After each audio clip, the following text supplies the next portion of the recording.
I'm ready to go if we're ready. Okay. Okay, good afternoon, everyone. Hello, and everybody. Welcome to Committee of Adjustment, City of Toronto. My name is Larry Swartz. Good afternoon, everyone. I am the chair. In accordance with sections 45, could everybody stop talking, please? Hello? We're in a hearing now. Okay. Thank you, everyone. Good afternoon. My name is Larry Swartz. I'm the chair of the Committee of Adjustment here for these hearings. And this is in accordance with section 45 and 53 of the Planning Act 1990. As amended, this meeting of the Committee of Adjustment of the City of Toronto is called to order. With me here today are panel members. To my far left, Mr. Fazeli. To my near left, Ms. Casson. To my right, Mr. Marziari. The Committee of Adjustment considers applications for variances from the provisions of the zoning that applies to property, permissions to extend or alter lawful non-conforming uses, and consent to sever property to create new lots. We acknowledge the land we are meeting on is the traditional territory of many nations, including the Mississaugas of the Credit, the Anishinaabe, the Chippewa, the Haudenosaunee, and the Wendat peoples, and is now home to many diverse First Nations, Inuit, and Métis people. We acknowledge that Toronto is covered by Treaty 13 with the Mississaugas of the Credit. Committee of Adjustment public hearings are now conducted in a hybrid, in-person, and virtual format. Some applicants and participants will make their submissions in person. Others will participate virtually by electronic means through WebEx on an digital online platform. Meetings are also streamed on Toronto City Planning YouTube channel, and anyone wishing to view the hearing may watch on YouTube. Those who want to participate virtually and have registered in advance will be connecting with their computer, tablet, smartphone, or telephone. They have the option of participating via video or audio only. All virtual participants will automatically be muted on entry. When your item is called, you'll be unmuted by the moderator, one person at a time. We ask that you also mute your devices until you are called on to speak. Those participating by video appearance will be temporarily upgraded to panelist when your item is being held. During this time, your camera will be enabled. It will only be visible during your 5-minute allotted speaking time. At all other times, your video will be disabled and you will be reinstated as an attendee. For both in-person and virtual participants, Committee of Adjustment staff will share presentations submitted in accordance with written submission deadline. Those participating through WebEx are not allowed to use share screen or any other panelist controls during video appearance. Host will remove you from the panelist role if you fail to respect this instruction. People attending in person today who want to receive a copy of the decision of the committee must fill out a decision request card, and those participating virtually need to submit written request for the decision by email. Please ensure that you also include your name, address, email address, because Committee of Adjustment and TLAB, which is a Toronto local appeal body, will be sending notifications and appeal updates by email. If you do not agree with the decision of the committee, you may be able to appeal the decision to the TLAB, or in some limited circumstances to the OLT, which is the Ontario Land Tribunal. However, the provincial government amended the Planning Act and generally removed rights of third parties to appeal Committee of Adjustment decisions. Only the applicant, the Minister of Municipal Affairs and Housing, and specified persons and public bodies, as those terms are defined in the Planning Act, are permitted to appeal decisions of the Committee of Adjustment. Appeal instructions are set out at the bottom of the decision of the committee. I will call each item in the order listed on the agenda. Where an application is uncontested, the agent or applicant may proceed with their presentation if desired. However, when the committee does not require a presentation, applicants are to advise the chair should they wish to speak to the committee. Committee may ask questions or take the matter into committee for decision. Each speaker, including the applicant or agent, will be given a maximum of 5 minutes to address the committee. I will comment when you are reaching the 5 minutes. Any presentation or other materials you wish to submit to the committee must have been emailed in advance of the hearing. Staff and committee members cannot accept materials at the hearing. When addressing the committee, please clearly state your name and address. Please remember to confine your remarks to the matters outlined in the application. The applicant or agent will proceed first and will make a presentation to the committee on the application. Please note the committee may not entertain revisions to proposals at the hearing today. The committee may decide to defer the application if it's substantially revised to ensure that the revision is accurate and that all those entitled to notice the application are informed of the changes. Then individuals either in support or oppose the application will be invited to speak. Generally, we call first on speakers who are in the hearing room and then those participating through WebEx. Committee members may ask questions of each speaker after they have finished their presentation. When all speakers are finished, the applicant agent has an opportunity to rebut only those issues that were raised by the speakers. This will mark the end of the discussion. The application will then proceed to a committee for decision. All right. Are there any declarations of interest of panel or staff for any items this afternoon at this time? No. Okay, good. Mr. Deputy Secretary Treasurer, have you received any requests for deferral of the matters we're about to hear? 3, Mr. Chair, we have one deferral request at the 2 p.m. time slot, and it's item number 16, 10 Croham. Just note that item number 16. Okay, and is there anyone present on that matter?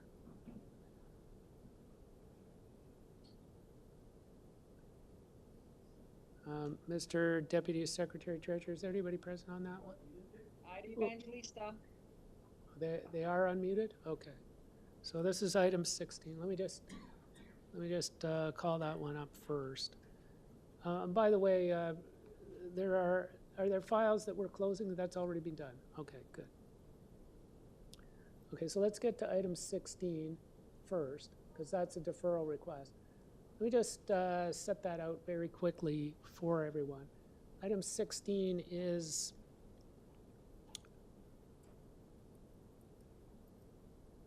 that's 10 Croham Road, and I believe there is, so that is to construct a 3-story multiplex building, and if I am correct, it is only the applicant here anyway. I can read what it's all about, but there's four variances, and staff were recommending a refusal. So the applicant is now asking for deferral. All we need to hear from you for the applicant, just a brief summary of why you want the deferral, please. Hello? Good afternoon, Mr. Chair. And don't forget to state your name and your address. Good afternoon. Can you hear me? Yes. Okay. My name is Ida Evangelista. I'm here on behalf of the owners of 10 Croham. It's actually quite unfortunate that I have to ask for a deferral and that staff base their report on incorrect drawings. They did not base their report on the drawings submitted for a committee of adjustment. It was based on previous drawings before modifying the plans. So I am asking now for the opportunity to have a fulsome conversation with staff to confirm that they now have all correct drawings in front of them and that they are okay moving forward. Okay, questions of the applicant? Let's go into committee. Committee members, motion to defer from a member. Member want to defer this? Mr. Chair, I'm happy to move a motion to defer so that the applicant can clarify the drawings and have a discussion with planning staff. Very good. Motion on the floor to defer from Ms. Casson. Seconder, Mr. Fazeli. Those in favor? It's approved. Congratulations. Your deferral request is granted. And now we will move on to the next item, which is the first item on the afternoon agenda, item 14. Item 14 is 19 Brook Avenue. This is a proposal to construct a new detached dwelling. Application was deferred from the hearing of March 7th, 2024. And on file, we have forestry reports. We have 6 letters of objection, 2 letters of support, and let me just explain this one. We've got a number of variances: proposed lot coverage, proposed front yard setback, proposed east side yard setback, proposed west side yard setback, proposed height of the building, and the elevation of the lowest point of the proposed main pedestrian entrance above established grade. All right. So for 2 p.m. we have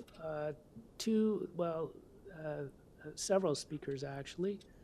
The first one would be the applicant agent. Is the applicant agent in the room or online? Yes, sir. Adi Shakiri, 326 Shepherd Avenue East. Good afternoon. Hi there. So do you have any changes that you want to make before we proceed? No, there was just a missing variance which is now added, and I can go through that whenever you, if you wish. Okay, so why don't you go ahead? You've got your 5 minutes. Sure. There was a missing front yard variance, which is now added, I think, under the new notice, public notice is the second item. That front yard variance is added, and this is, I mean, from my side, it's pretty very straightforward. The only thing I want to mention that previously, for when originally we came for the hearing, and also now 2 planners from the community planning have reviewed this, and they both have stated their support, and I have submitted that with my support material. Other than that, the 6 letter of objections that you mentioned, I believe 5 of them are from the same person. If I'm not wrong, I think yes, 5 of them are from the same person, and I have nothing else to add. I have seen the letters of objection. I don't find any planning merits in them, and I'd be happy to answer any question. Thank you. Thank you. Panel members, questions of the applicant?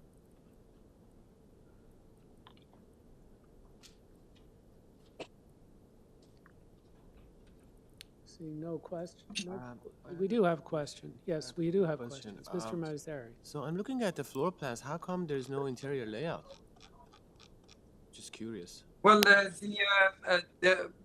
from time to time we get this request from our clients for not to display their non-related area of their design, particularly for maybe sometimes they have issue with their privacy or for security purposes. So in this case, we were requested not to display the internal layouts. And I have seen that, I mean, we've done that previously upon the request from our clients, and I've seen other cases that are presented like that.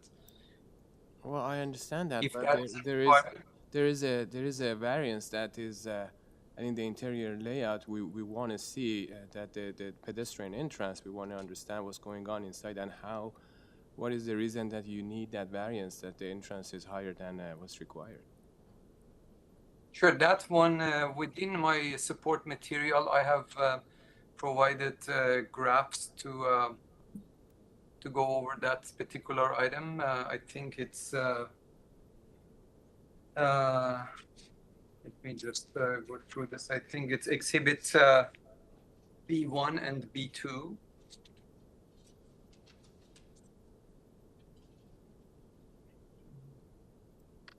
Which this one is the design as it's proposed. It basically brings the main entrance door in level with the rest of the first floor, and the next page shows the same elevation without that variance, which is, I believe, minor. It helps the owners to have that barrier-free interior layout. That's only 2 steps, by the way, so that the family member who wants to answer the door and has limitations with the movement, they can answer the door. That was basically the reason for it. We never thought that we needed anything more than this, but you know, if you want to see more than that, perhaps I can send emails of that particular area of the layout. Yeah, I'm fine with that. It's just strange that plans with no interior layouts. I understand that, sir. Valid comment. I have a follow-up question to that one through you, Mr. Chair. So if you were to meet the bylaw in terms of the maximum height of the threshold, or to better meet that, you would have interior stairs at that main level that we can't see because we don't have floor plans. Is that correct? That's correct. Two steps would be added as a sunken sort of entrance, which again would create some barrier for the person who's coming to the main entrance door. And in that department, you know, I have to mention, I have several photos. This particular case has 8 steps in front of the door. I think 7 or 8. Yes, 8. And then I have photos of the entire neighborhood. If staff be so kind as to showing those photos. No, these are the presented design. Let's go to the photos. This is the this is number 5 Brook with 14 steps, for example. If you can go through them, this one, I believe 10 or 11. This one, the stairs are hidden, but there are many. And you can go to all these. This is 11 steps, for example. These are the same neighborhood. I have provided a map showing the case study area. So you see the key to all these are very close houses to the subject case. And comparing to all those, I think it's we found it reasonable request, but of course it's with you to decide about it. So.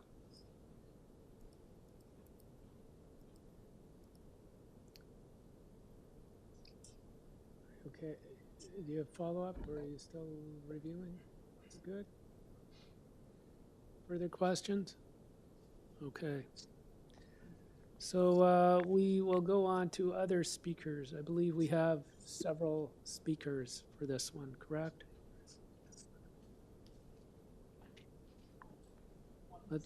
One speaker, well, but I have some other write-in candidates. We've got somebody in the chamber to speak to it? Where are they? Please come up to the podium.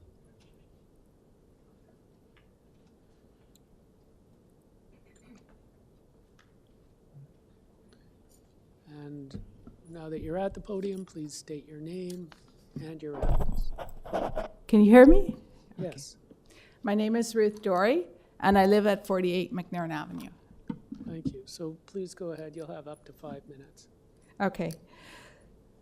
The property lots on McNairn are half the size of those on Brook, and my backyard and my neighbors at 46 McNairn adjoin the backyard of 19 Brook. I oppose all the minor variances requested in the building application of 19 Brook, as they fail the 4 tests of the Planning Act.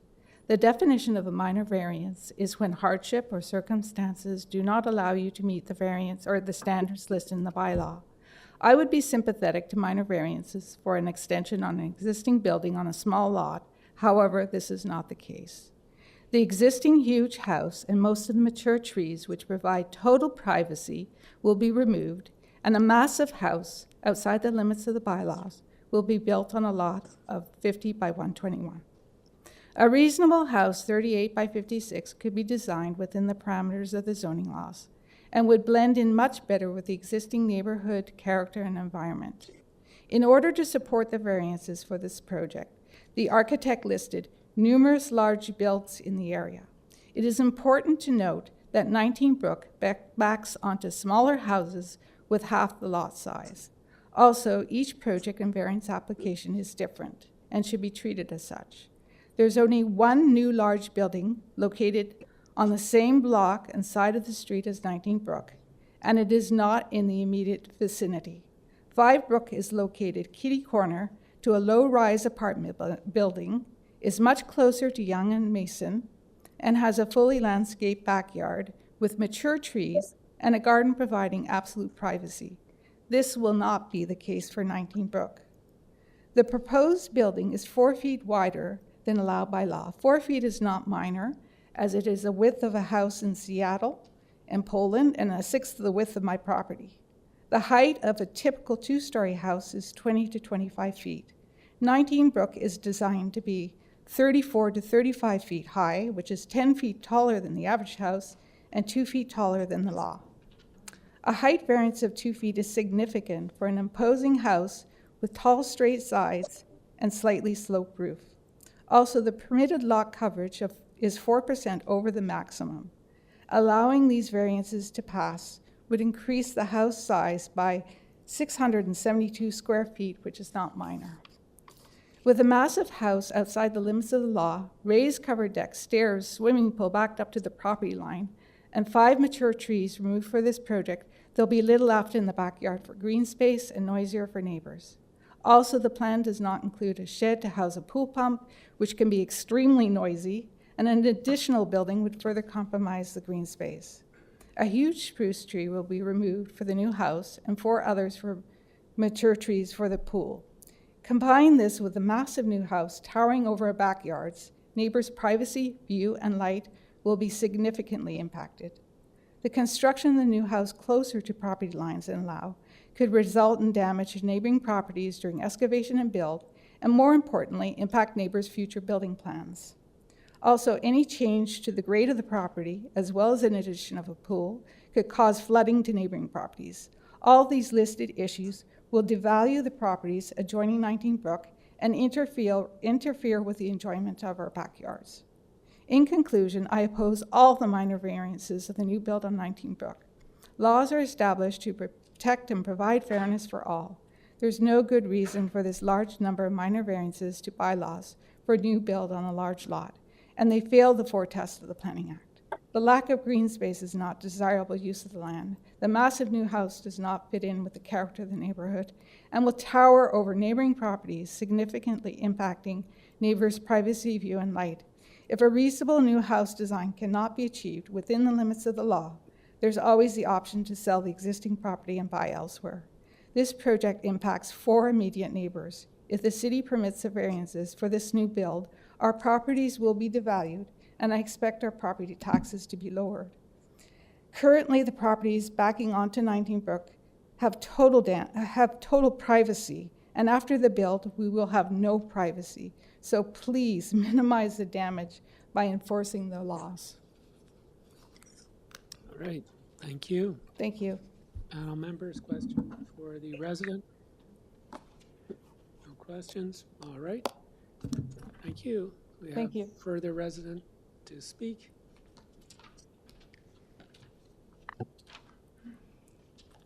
Good afternoon. My name is Barbara Dodge. I am the owner of 46 McNairn Avenue, so my backyard abuts 19 Brook. Ruth has laid out a number of concerns. I concur with all of them and our concerns about the proposals for this new construction. Madam, just sorry to interrupt you, but one thing, it'd be helpful if you just try to try to emphasize those comments that are different from your neighbor, because Okay. that tends to make it more effective. Okay, well, I'm going to be brief anyway because of what Ruth laid out. The width and the height are concerns to me because I think they are more than minor variances. The backyard, Toronto's a city of trees, and we're going to tear down yet more. There's going to be almost no green space there. The pool, which will be particularly close to my backyard, is 4 feet away. And I wonder about this whole privacy thing of the trees that are there. It's a beautiful canopy. Create a buffer to noise. They provide visual privacy. And it's not just my privacy, it's also the people in 19 Brook, their privacy, because we're going to have just this great big open space. And finally, I guess I also question the potential effect on the value of my house. Thank you. Thank you. Any questions for the, next speaker, do we have another speaker? Please come to the podium.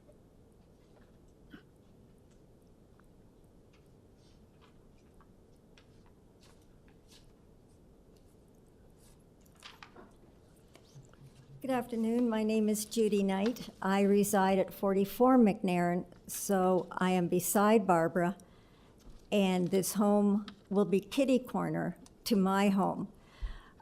Ruth and I have experience with having a pool already behind us.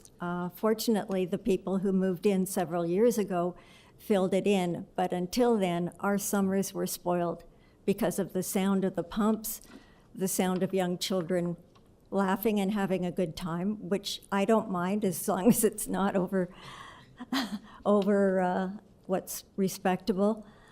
But it's just such a difference between, because our lots are half the size of this lot. And when I read all this information about the proposal, my heart just sank, because Ruth and I had lived with a pool and all this noise. And the other issue is it's 4 feet behind their 2 homes and kitty corner to me. And the trees, it's unfortunate you don't have a picture of our trees, because it's a beautiful large canopy. There's at least 4 trees, and I'm concerned about them all coming down, and I'm concerned about what the opinion of the City of Toronto would be on that issue. But yes, it's unfortunate, but that's all I have to say. Thank you. All right, thank you. Questions for the resident? I think we've got lots of pictures here, so we don't take the pictures. Thank you.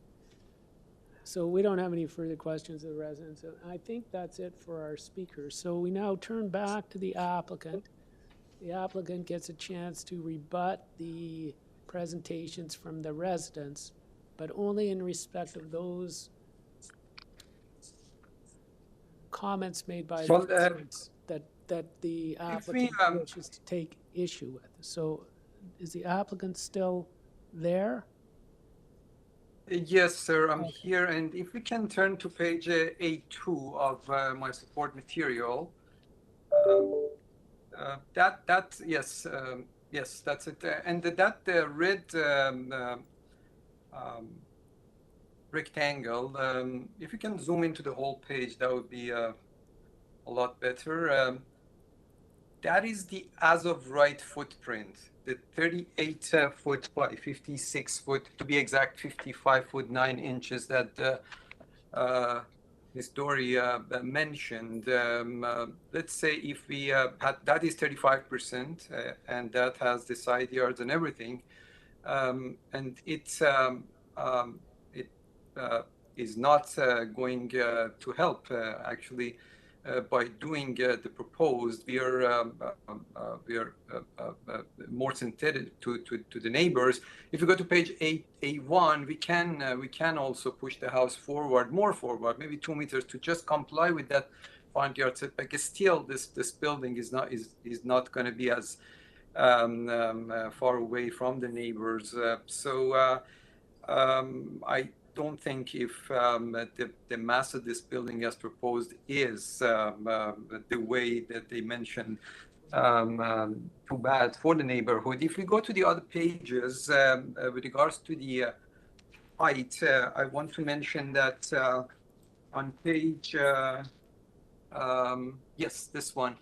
So you see that green area, that is only the only area that is going above the 10 meters. So towards the back of the house, which is the neighbors on the backside see, we are in compliance, and we just need that small portion on the front that's architecturally helping us to create the design that we want. This house, even as of right, could be a lot larger than this and a lot taller. But we tried our best to, if you turn to the other pages, I think there is a rendering of the proposed house.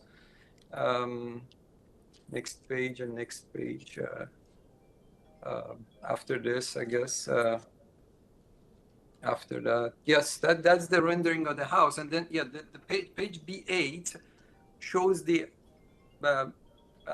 additional mass that, and I'm sure you've seen many other houses like that, that can be built according to the new revisions of the zoning bylaw without asking for a height variance. Instead, what we are proposing here is just the architecture that corresponds to the neighborhood. I've submitted so many photos of the surrounding houses that I think we are just putting a sensitive touch by doing this house. Most of the comments, and by the way, which I hear from all the neighbors regarding the swimming pool.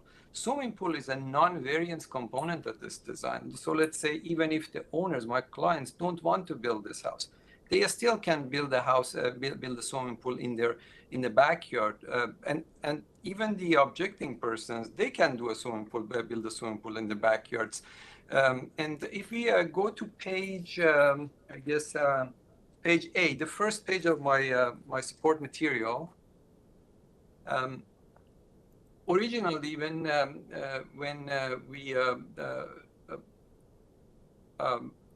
came to Committee of Adjustment, the swimming pool used to be on the other corner. It's shown with the red dot. If you zoom into that area, you see there was a tree, there was a bylaw tree, and we moved the swimming pool to save that tree. Other than that, the other trees are small trees, and they are less than 30 centimeters. I think some of them are 10 or 15 centimeters, very small trees that they are non-bylaw trees. So basically, we moved the swimming pool to the other corner in order to save the bylaw tree that is mature and is has a very nice canopy, which everybody is going to benefit from. If we go to the last page of my support material, that is the photo of the neighbors on McNairn, and you can see that's a totally different zoning. Even I submitted some support material showing their zoning is different than this subject is. Can we go to the last page, please, on my support material? You can see their side yards are in between the two houses. In some cases, is like around 2 feet, if not less. I still don't see that, but it's the last page of my support material. And I have submitted evidence of the previous approvals that showing a lot higher coverage on the percentage of coverage, and also smaller side yards are. Oh, let's hold it here. Just I want to explain. You see that red, yeah, that red touch is the subject case, and it's a different zoning. The two green rectangles are number 48 and 46 McNairn. They're in a different zone, and that different zone is a smaller houses you can see on this plan, and their side yards are a lot smaller. So if we were on that area, that the side yards would have been a lot smaller even without asking for any variance.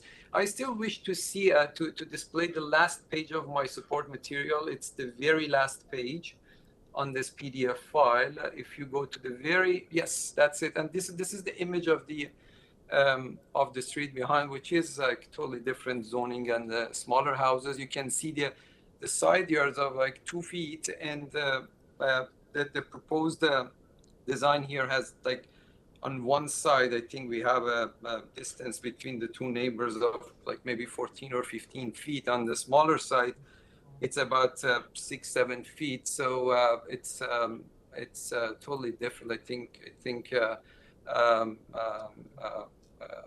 it's the proposal is a lot different than what you see on McNairn. This swimming pool again it could be built for anyone. That's a, as of right basically feature of any house. Anybody can go ahead and build that swimming pool. And there was comments about like the value of the property. I don't think if there is any planning merit on that. I don't know how to answer that. And I don't know if you want, I can go one by one on those evidence of the previous approvals to show in which particular properties we're seeing a lot higher percentage of the coverage and smaller side yards. Happy to answer any questions. Thank you. All right, questions, members? All right, we're done then. Let's go into committee. Anybody from the panel have comments on this? I can start it off, Mr. Chair. I had concern with the overall height until I saw the drawing from the applicant that shows it in the one area. So I would recommend that if we were to approve it, that it be conditional that it's substantially built in accordance with the elevation drawings attached to the application. So that's one. My other concern is with the main pedestrian entrance through the front. The request is for 1.57 and the bylaw is 1.2. I do have a concern with that because I don't think the applicant has provided a good enough reason to, I know there are other houses in the area that have received variances for that, but that doesn't mean in this case that it's appropriate, and I'd like to see that limited to 1.5 meters. Okay, so which, so you're not. Variance 6. You're not making a motion. Not yet. Okay. I'll let other people make comments.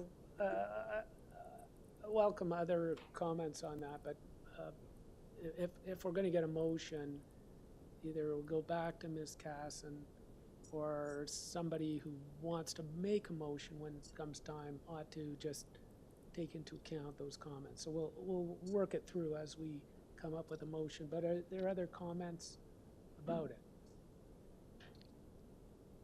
No comments about it. I mean, maybe just for the viewers at home, on the issue, we've heard this already today, and we always hear it. That this diminishes the value of the property. We don't decide that. We decide planning issues which don't deal with the valuation, and we recognize that emotions can be charged and people are concerned about the value of the property, but I've never seen any studies on this that home improvements devalue other homes. And even if they did, we couldn't consider it, but I don't know what we're going to do, and I'm not going to vote on this, but I just want, for our viewers, our regular viewers, the value of property is very subjective and really not things that we deal with. But I understand how it can be really important to people, but it's not relevant for us. But go ahead, panel members, anything more to say on this? Does somebody want to make a motion?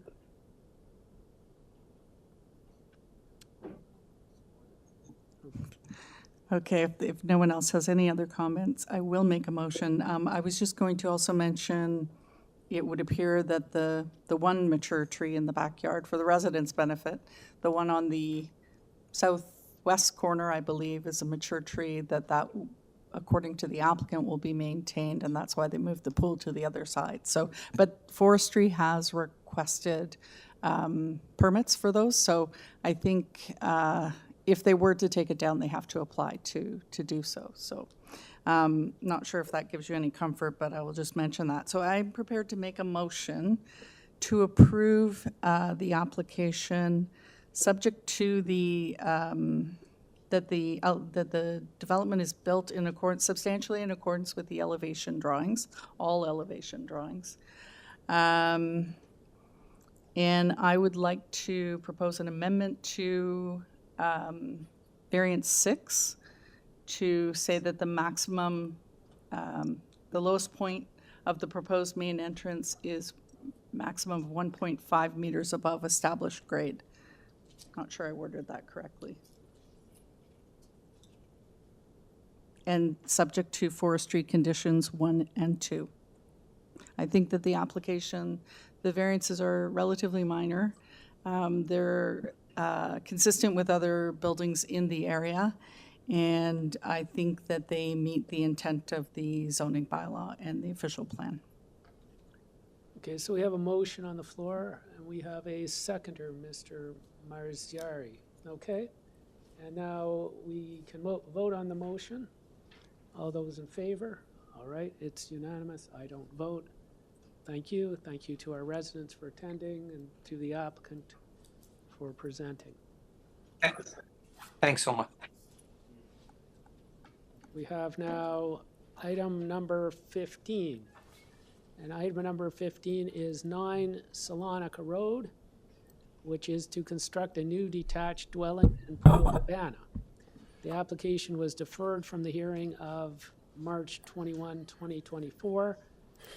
This has with us arborist report, forestry reports, 7 letters of objection, 4 letters of support, a staff report, and 5 variances: proposed front yard setback, proposed side yard setback, proposed lot coverage, proposed canopy encroachment, proposed number of stories at 3. The staff report imposes a condition on the front yard setback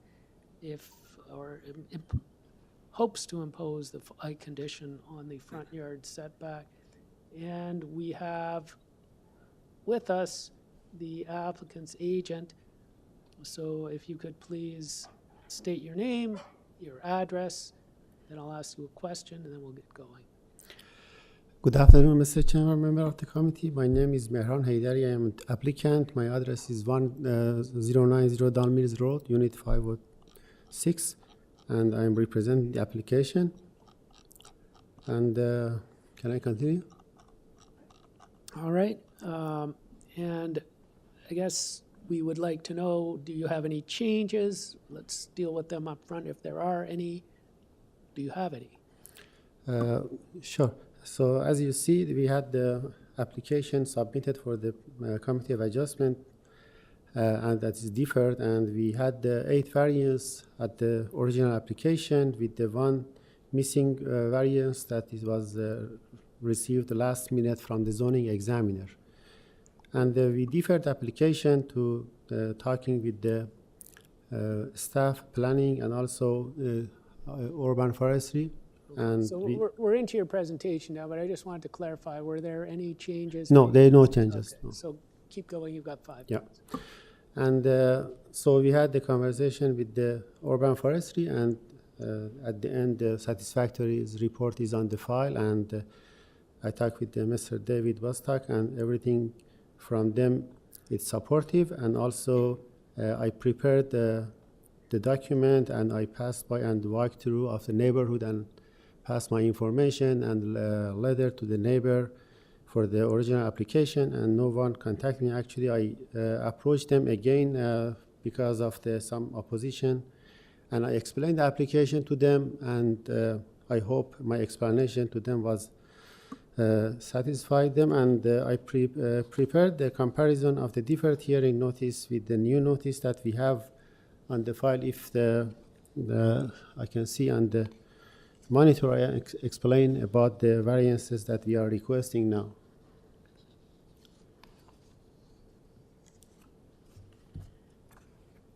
May I have the staff bring up this report?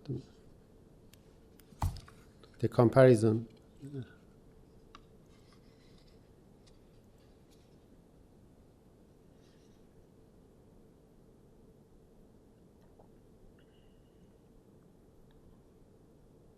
Yes. Okay, so the variance number 1, that is front yard setback for the that we have here. So the only variance, the small area that we have is the black portion is the front. It's the variance in requesting, and the other part of the building comply with the bylaw. And in the second page, so I'm showing that the variance that we had for the rear yard setback and also for the side yard setback for the pool deck in the backyard was removed. And the variance number 2 of this application that is here, that the side yard setback for the area of the house that is exceeding 17 meters the height is just a small portion on the back is bubble with the red part. So the only area that we are exceeding the length without the complying with this side yard setback is this portion.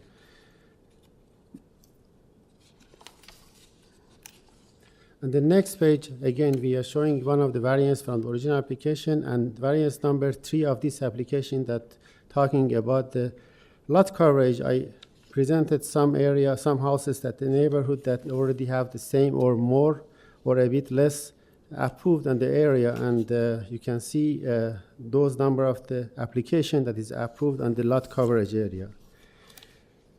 And the next page that again there is showing one variance that is removed, and also the variance number 4 of this application. So talking about the projection of the canopy at top of the porch that exceeding the covered area of the porch. This portion is just for the architecture. If you go up, see the, yes, exactly, yeah. This yellow part is not covering at the porch, and this is the variance that the examiner comes with the bylaw, and is not something affecting the privacy, or it's just a canopy and it's just a 1 foot cantilever from the main building. You can see in the side elevation this part, and it's no negative impact of the neighborhood. And the last one is the number, about the number of story. I provided a section and the second floor of the house in just one portion. If we have the mezzanine for the bedroom, for the kids' bedroom, that just have the area space like the attic area, so that they have the access to that area. For this reason, the zoning examiner consider this house as a 3-story. So this is the explanation that I had for you, and if you have any question, I'm more than happy to answer.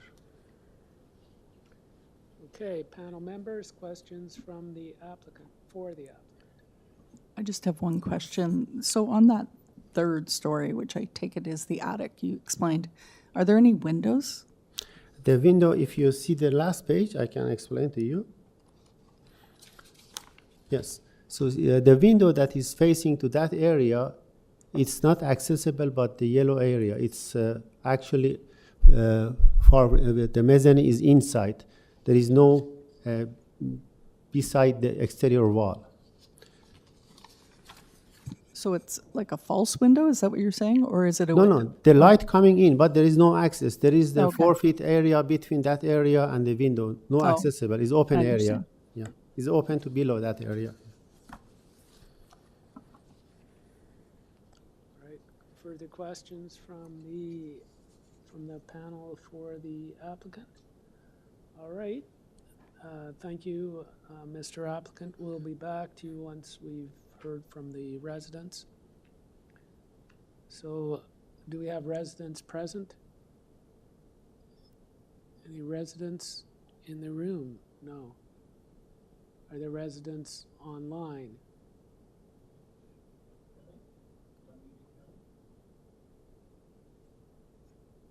So, would you please state your name and your address to the resident online, please?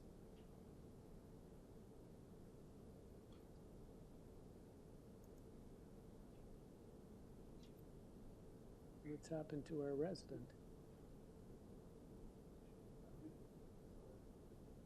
The resident is unmuted, but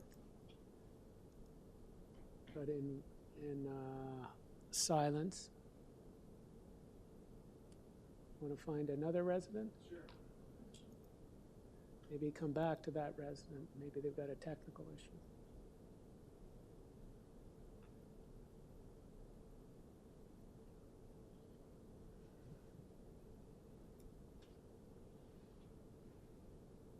Do we have another resident? The resident. Mr. Chair, we've unmuted the resident from 32 Suncrest Drive. All right. Resident from hi. 32 Suncrest Drive, please state your name. My name is Faye, Feihan. Thank you. And you're at 32 Suncrest Drive. So go ahead. You've got up to 5 minutes if you'd like. I just want, I don't need 5 minutes. I just have a very easy question. So they plan swimming pool like beside my backyard, like beside the fence, because it's all have on the backyard. We have all the trees, and the trees can give us the privacy. But now they cut all the trees, and I just worry about the swimming pool in the backyard for the privacy. And also it's very close to my tree. I just worry about our tree in our backyard will be died because of the construct for the swimming pool. Right. So, madam, are you asking that the applicant answer your questions? Is that your request? Sorry? So, would you like me to have the applicant come back to the podium and answer those questions for you? Is that what you are asking for? Yeah. All right. So, Yeah. why don't the applicant is now back at the podium. Why don't you maybe just ask them one at a time, and we'll get the applicant to answer your question. Okay? Okay. Yeah, thank you. If you show the drawing A01, and I can explain the swimming pool that is not part of this application, and it's going to be submitted to the city with the different application of the permit. The drawing A01, and the site I plan. cannot see the 0. No.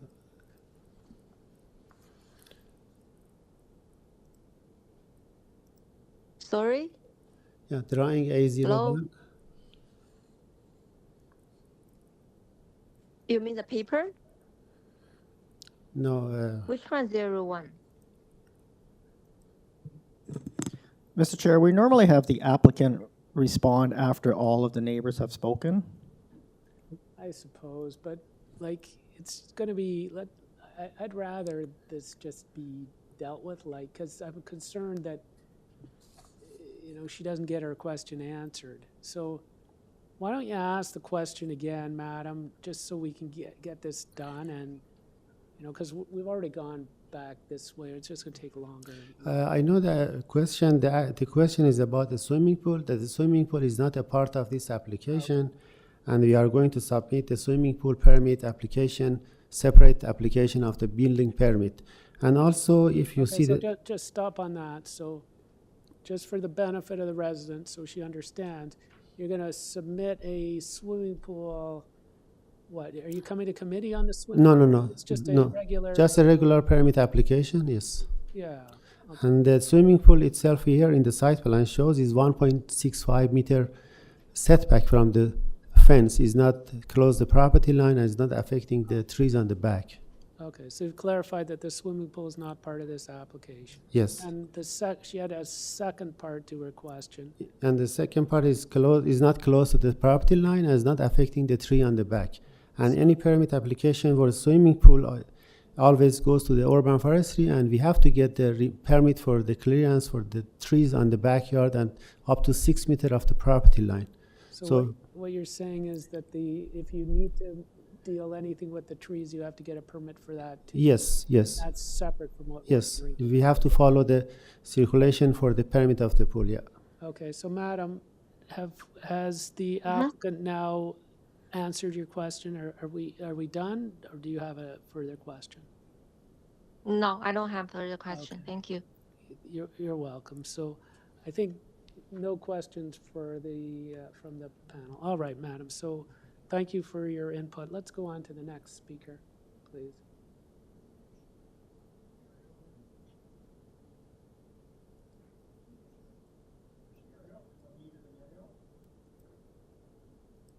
So there's somebody, are you now there to speak, whoever you are? And can you state who you are? Good afternoon. Your name and your address. It's Mario Silva on behalf of the owners for 11 Salonica, East Side neighbor. All right. We have the primary variances of concern are the variances number 2 and number 5. And this is with regards to sunlight shadow casting onto 11 Salonica, the rear yard and swimming pool.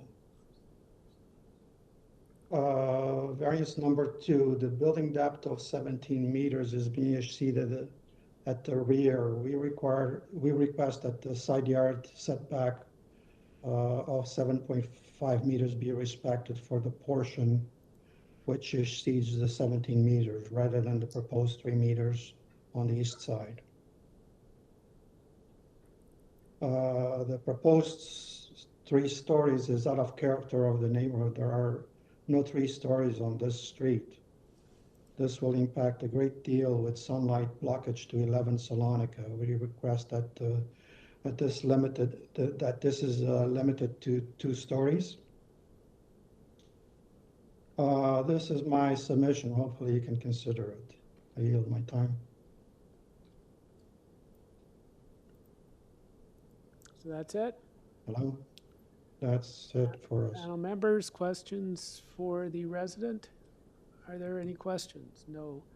All right, thank you. Thank you. So yeah, I on my list I see a number of people who are residents who have not yet spoken. So we're going back to the person who you tried before. Is that what we're doing? All right. So if you're Hello. Hi, resident. Please state your name and your address. Okay, Kelly Zhao, 7 Salonica Road. I'm glad, and here. If you could please speak a little slow. Hello, madam. Hi. We Can you hear me? I can't hear you very well, so if you could maybe speak a little slower and maybe a little louder so we can hear your name and your address, please. Yeah, Kelly Zhao, 7 Salonica Road. As a next door neighborhood, we are very glad they decided not to damage and injure my big tall trees. And then there's no foundation, basement foundation. Yeah, close to the 3 big trees. So, yeah, we little concerned with the trees and the landscaping under the lot coverage. This building's lot coverage a little exceeding the by law. So, that is my concern a little. So your concern is maybe just, what is this a question, or you just wanted to make the comment that you don't want certain things to? Yeah, and the wrong architecture told us all of the a lot of house, over 30%, and over the. I checked the list, almost a half. That is a corner house. So there's no house on one side. So maybe my neighbor should concern the 3 house around over the house. So that's my little concern. Okay. Do you have anything else that you wanted to say? That's all. That's all. Thank you. thank you. Are there questions from the panel members? Seeing none, thank you. So let us move on to the next resident. Do we have another resident on the line?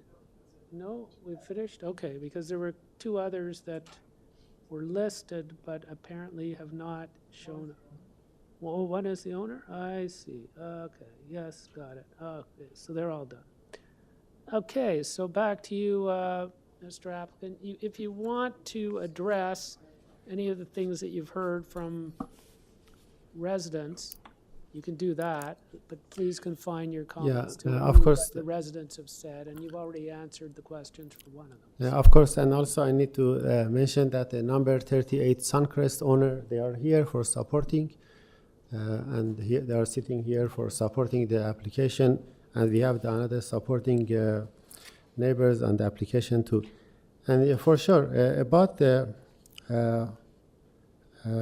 neighbors number 7, we had a nice conversation last night with them, and I explained to them that we have the deck over there and we are not going to foundation wall, and this is something that we talked with the urban forestry, and I sent the email and confirmed that none of me or owner will request for removal tree application and requesting for removal tree, and we are happy to keep those three because those three is not just for the neighbor's privacy, it's for the owner of the 9 Salonica privacy as well, and we are more than happy to keep that trees alive, and for this reason the area that is close to those trees is not underground digging or excavation. And also about the lot coverage that was talked about the both neighbors. So again, if you see the variance number 3 explanation, so there is a lots of application that all of those number is taken from the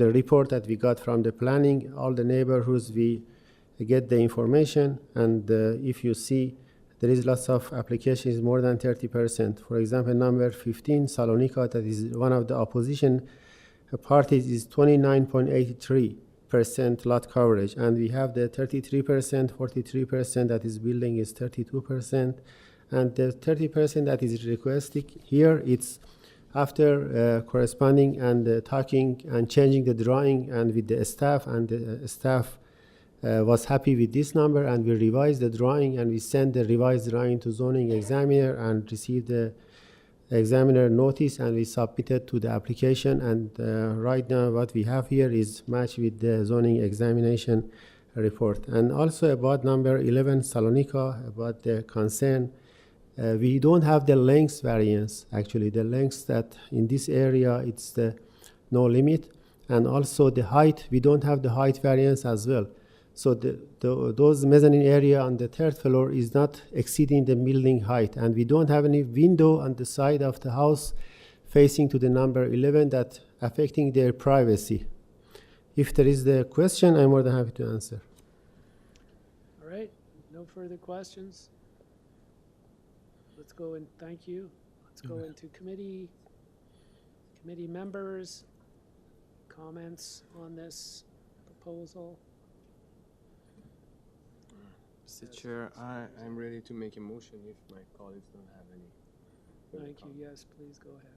So I think the variances appears to be minor to me. I think it meets the 4 test. I had a bit of concern about variance number 2, but it's just for a small portion. So I'd like to make a motion to approve this application with the condition of urban forestry and also planning staff. Condition 1, that the front yard setback to be developed in accordance with the submitted site plan drawing. All right, so we've got a motion that is to approve with the condition of the front yard setback. Seconded, Mr. Fazeli. Those in favor? It's unanimous. Congratulations. Thank you so much. All right, let's move on to item number 16. Number 16 is a deferred. Yes, perfect. Item number 16 is deferred. And moving on to item number 17, which is around the corner from the previous application, Park Lane Circle, 14 Park Lane Circle. It's proposal to construct a new detached dwelling and ancillary structure. This is, there is with us a number of documents, an arborist report, a ravine report, a staff report, transportation report, a conservation authority report. There's a couple of variances sought, proposed height, proposed elevation of the lowest point, the vehicle entrance, and we also have conditions requested being imposed by the staff report, which include, in relation to those, to the building height and application from Toronto, and a request to submit application to Toronto Water Technical Review. We have, I suppose, on the line the applicant's agent, do we? Do we have the Good afternoon, applicant's Mr. Chair. agent? Yes, okay, please state your name, your address, and then I ask you a question, and then you can go at it. Okay, so. Thank you, Mr. Chair. David Bronskill, 333 Bay Street, Suite 3400, Toronto, Ontario, here as agent for the applicant. Okay, so before we get going, first thing I want to know is, do you have any changes to this application? Or there were some conditions by the staff. Are you addressing them, or have you made any changes? That's the first question. You can be brief on that. No changes, sir, and we're supportive of the conditions of approval. Okay. And now the second question, before I ask you that, is to look at my colleagues and see if they want a full report from the applicant. And I see heads shaking. So applicant's agent, you may have seen on the video, but I've seen here, they are shaking heads. They do not need a full report from you. So that can make your job easier if you choose to, so make it easier. It's up to you. Would you like to? Yes, sir. Yeah. Sir, I'll be 30 seconds or less. I'm happy to answer any questions.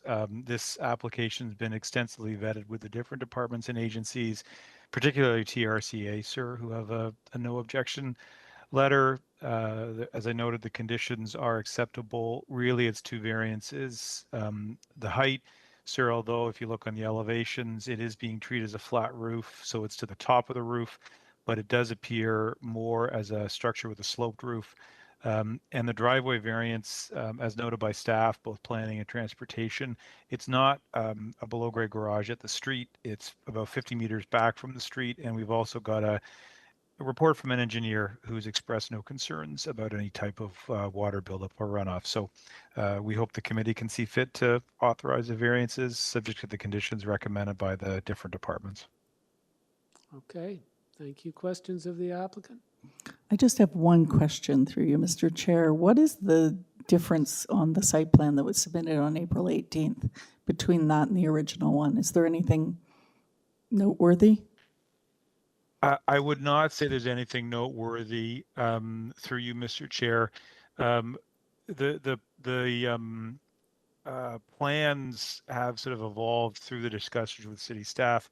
I don't think there's anything noteworthy for me to point out for you. They're really just some minor, modest technical changes that have occurred as part of the design of the house.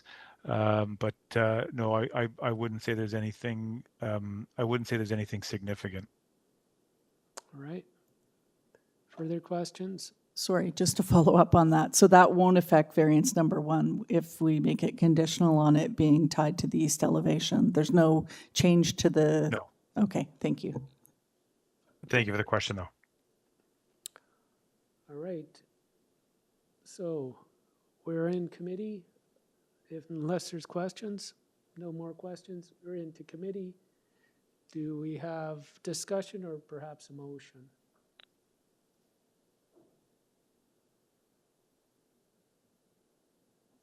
You want to move a motion, Ms. Casson? I think I saw you itching to make a motion. Reluctant to make a motion, but Well, why don't we then, does anybody have comments on it? No, Mr. Chair, I'm happy to make a motion. Initially, I had some concerns with the height variance and even the driveway, but I think given the location and the privacy of this lot, I don't think it would have a negative impact on anyone.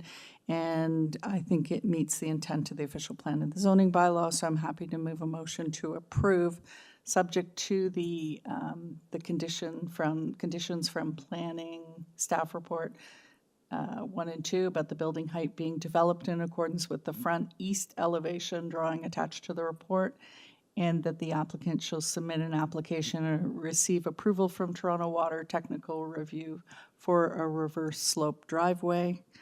I don't believe there's forestry conditions. There are transportation conditions which need to be met, and permit is required from TRCA. But I believe that those are all the conditions. All right. So we've got a motion to approve subject to conditions. We've got Mr. Marziari is seconding that motion. All those in favor, it is unanimous, it is approved. Congratulations to the applicant, and we're moving on. Thank you, Mr. Chair. Thank you. Next one is item number 18. Item number 18 is a application at 321 Laird Drive. It's to construct a 2-story addition. Interior alterations with 2 basement units and a rear walk-up. We have a number of documents on file, 3 letters of objection, 1 letter of support. There's a previous decision. There is a staff report. There's a number of variances. Those variances are 6 in total. They include proposed rear yard stairs width, proposed front yard stairs, proposed front yard setback, proposed lot coverage, proposed main side walls height, proposed building length. We have a staff report, and the staff report asks for a condition to be imposed, which is in relation to the front yard setback. So, we will have a few residents who are scheduled to speak, but we'll go to the applicant's agent. Are you online, applicant's agent? And would you Yes, state your good name? afternoon. Yes, thank you. Please state your Good name, afternoon. state your address, Chair. then pause, and I'll have a question. Good afternoon, Mr. Chair. This is Imran Khan. I'm speaking on behalf of the owner. My address is 1906 Parkside Drive, Pickering. Okay. This is the proposal we have. Well, hang on, just before you get rolling there, I just want to make it clear, like, have you made any changes to the application? Just to be clear, are there any changes since you submitted it? No, we didn't change anything No on change. the Okay. zoning review, what we have submitted. Let me just ask another quick question, because there are staff their staff report does make a following condition to be imposed on that. Do you have any objection to that imposed condition? It's not much of a condition, but it's still there, right? Do you have any objection to that? Know what I'm talking about? No, I don't have. Okay. All right. Yeah, there's a from Why don't you go ahead now? You've got 5 minutes, please. Yeah, this is basically this building is under construction with respect to the original building permit. Then during the construction, owner decided to do few changes, and this proposal for the minor variance at those changes, and those are minor in nature in our opinion. If we come from the first one, this is regarding the rear yard stair width, and that is only 1.5 meter. Then the May I make a comment to you, please? I just wanted to say that it would be helpful if you could either hold the microphone closer to your mouth or speak a little louder so you can be heard a little more clearly, please.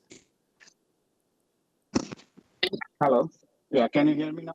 It's a little better. Is that better? Hello. Yeah. Yeah. So this, if we come from the first variance, that is for the rear stair width, and that is only 0.16 meter wider than the maximum permitted width as per the zoning bylaw.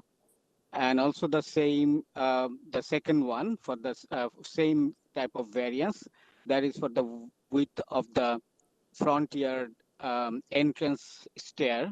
That is also very minor, the same like the first one.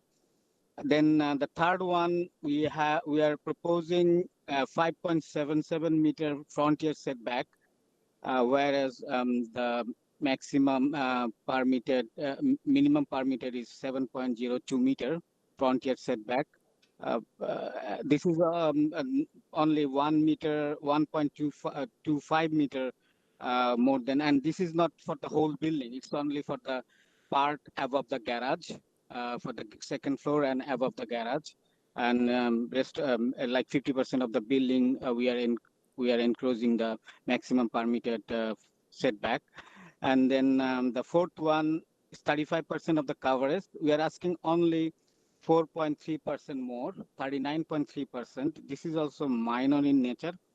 And the maximum, the fifth one is the building main wall height. That is 7.5 meter maximum permitted. We are asking for 8.5 meter. That is 1 meter above the maximum permitted. And the number sixth item, this is the building length, 17 meter maximum permitted. We are asking 18.64 meter. These minor variances are very typical in this area. Currently the development going on and having the minor variance approval from the Committee of Adjustment. We are asking the similar kind of proposal. So we are requesting the approval for this minor variances, and we are happy to answer any questions during this hearing. All right, thank you. Do we have questions from the panel? I see no questions from the panel. All right, let's go to the area residents. Do we have any in attendance? Yes, okay, please come to the podium.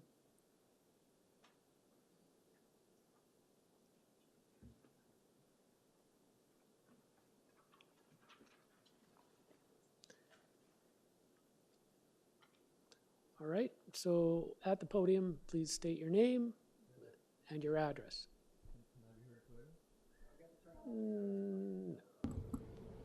Oh, okay, well, yes, much better. So name and address. My name is Alexander Surgenor. I live at 583 Broadway Avenue. Go ahead, you've got 5 minutes, so just... Thank you. Perhaps I'll just begin by pointing out that the agent is quite right in the sense that minor variances are quite common in the neighborhood. I've been living there now for 20 years at the same property, and indeed, many changes are approved, and many of them are minor. It must be stated, however, that the proposed changes are not by any common definition of the word minor, in fact, minor. More to the point, though, it's crucial to note that these changes and the construction are already well underway. This is not an application for variances. This is an application for retroactive forgiveness and permission. These are, I'm almost at a loss for words, despite having prepared to speak today, at just how egregious some of the behavior has been. And I prefer not to use such strong language, but I struggle to find any other adequate language to describe how this entire process has unfolded. Some of the variances appear minor numerically. For example, 35% lot coverage, and now being amended, hopefully, by the applicant. to 39.3. Yes, numerically that's a small variance, but that is in fact, as far as a percentage point, that represents, just for example, a variance of 12.29%. I don't know if nearly 13% is minor, but perhaps it is. There are other very imminent concerns. The next door property on the south side, which is 319 LAIRD Drive, would now have a chimney in violation, and in fact it's probably already in violation of the relevant bylaws. The new property at 321 is now towering over this chimney, which now poses a danger. And again, as I state, it's in violation. I might also point out, and perhaps this is the most crucial observation, that as my reading of the bylaws has made clear to me, the permitted number of dwelling rooms in this multi-tenant property, which it would now be, whereas before it was a single-family bungalow, like the one I live in. My understanding is, according to the zoning, 6 dwelling rooms are permitted. The proposed designs and the work that's already been undergone, I would have to imagine, greatly exceed 6, if indeed the definition of a dwelling room is a bathroom, a kitchen, and please correct me if I'm wrong, for my own edification. Which brings me to a subsequent consideration, which is that of parking. If the applicant is intending to have, at minimum, 3 or 4 different independent parties living on site, my understanding is correct, that the requirement is a ratio, so to speak, of 0.34 parking spaces per dwelling room. Already, I can tell you from firsthand observation that there is not enough parking even for two tenants, and the applicant is proposing in excess of 3 or 4. The property, I struggle to emphasize just how obtrusive this construction currently is. This is not an application for a build. The thing exists. The photos are there for you to see. This is, and I'll conclude with I will conclude with some stronger language, because this is really why I came here today. To put it simply, I've lived in Leaside for 20 years, and this isn't a question of NIMBYism. Quite literally, this is abutting my backyard, so it is literally NIMBYism, I suppose. But to be perfectly clear, in 20 years of living there, we have not raised an issue once. Neither have the neighbors that we've asked to sign on to this objection today. And cognizant of time, I'll just point out that this sets a disastrous precedent where a builder can go about doing this and ask for permission after the fact. It's a complete subversion and inversion of the proper process that brings all of us here today. So in the strongest terms possible, I ask that the committee consider this and reject some of these proposals. If the applicant wants to build and join the neighborhood, by all means, please do. It's a free country, it's a free society. You are the owner, but this is obscene. Thank you. Well, you can stay there, because wait until we have questions, if we have any, because we've got panel members. Do we have a question of the resident? Go ahead. A quick question. So your property is right behind the proposed property, right? Correct. It's perpendicular on the east side. Okay, so it's a corner. I understand. Thanks. I think I just want to understand something. Maybe so there was a previous decision. Was there a previous decision on this? There was, correct. Were you part of that? Did you attend? Did you get notice? I did not, but Mr. Jeff Kettle, who I believe is in attendance as one of the hidden participants, and who I suppose will be speaking today, Okay. he was, my understanding was that he had been part of the process from the beginning. So I'm just trying to understand what happened from a procedural point of view, because you've raised that effectively. And if I understand correctly, what you're saying is that the applicant built this and is now coming for approval of something that they already built. Is that what you're saying? Precisely. Okay. And then, but there was a previous decision. What was that related to, and why weren't you there? And how did it get between putting shovel in the ground and here, and where did that other decision come in? Was that after, like, did he come, get a decision, it was refused, and then he built it anyway, or did he build it, then come for a previous decision, get it turned down, and now is coming again? What's the sequence? Yeah, I'm happy to speak to that. So a few points are worth noting here. To answer your first question concerning what happened previously, the first application was dated February of 2022. That concerned two items, two variances at the time. Number one was the maximum building height.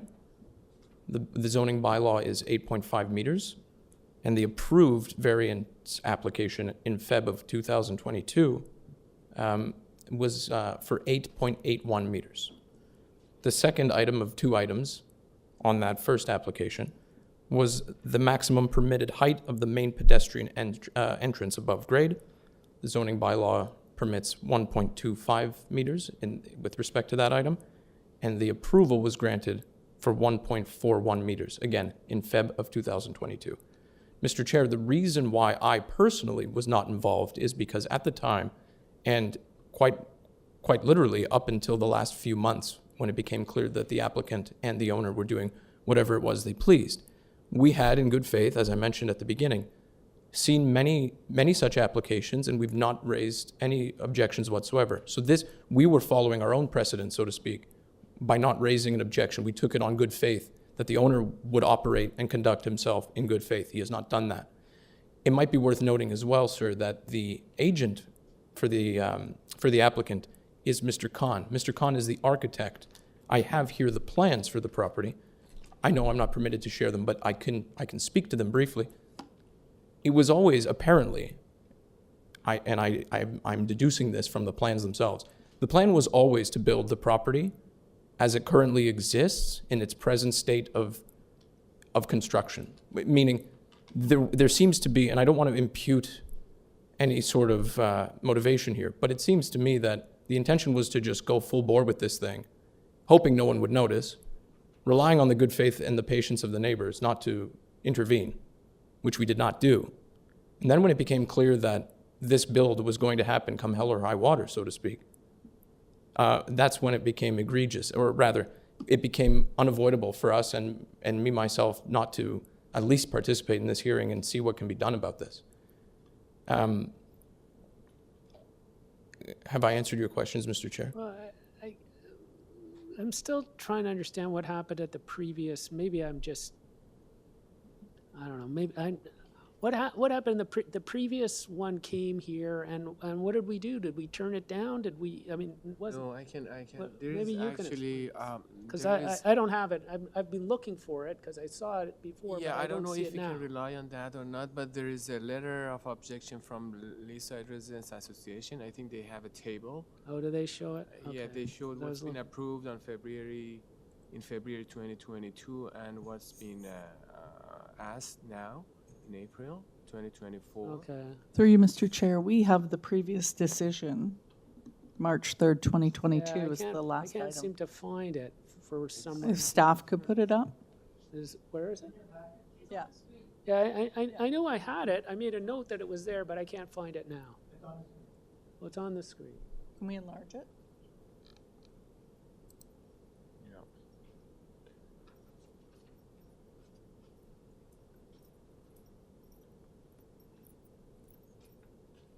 Proof of the application, but what was the result? Was it refused? Was it deferred? What? It was approved for 4 variances. Okay, so for 4 variances, and then they built something beyond that, and now they're coming back for what they built beyond. That's it? That Okay. appears to be what happened. Okay, that makes, I don't know if it makes sense, but it now I understand it. Okay, I think I understand. I think I've got it from you. Thank Is there anything else I you don't- need from me? I don't have, but maybe others do. Okay, thank you. Thank you. So, do we have anybody else in attendance from the residents? We have online from residents. Do we have another resident that wants to speak?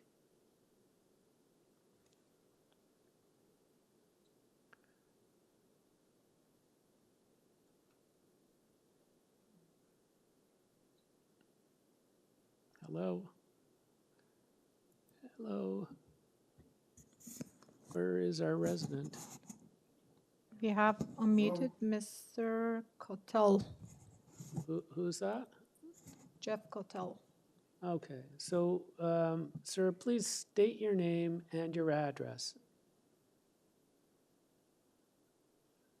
Where is he?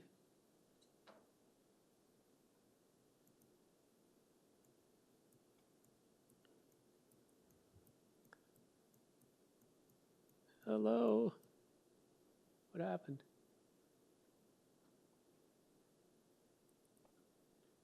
Hello? Okay, so please state Hello? your name and your address. Hello. Welcome. This is Hello, a hearing. my You name are, is you are Jeff giving Patel. testimony. Go ahead. Yes, are you now hearing me? Yeah, you're in the hearing. You got to state your name, state your address. Yes, I'm happy to do that. I've been sitting waiting for you to let me in. Here My we name is are. Jeff Cattell. I'm with the Leaside Residents Association, 1601 Bayview Avenue.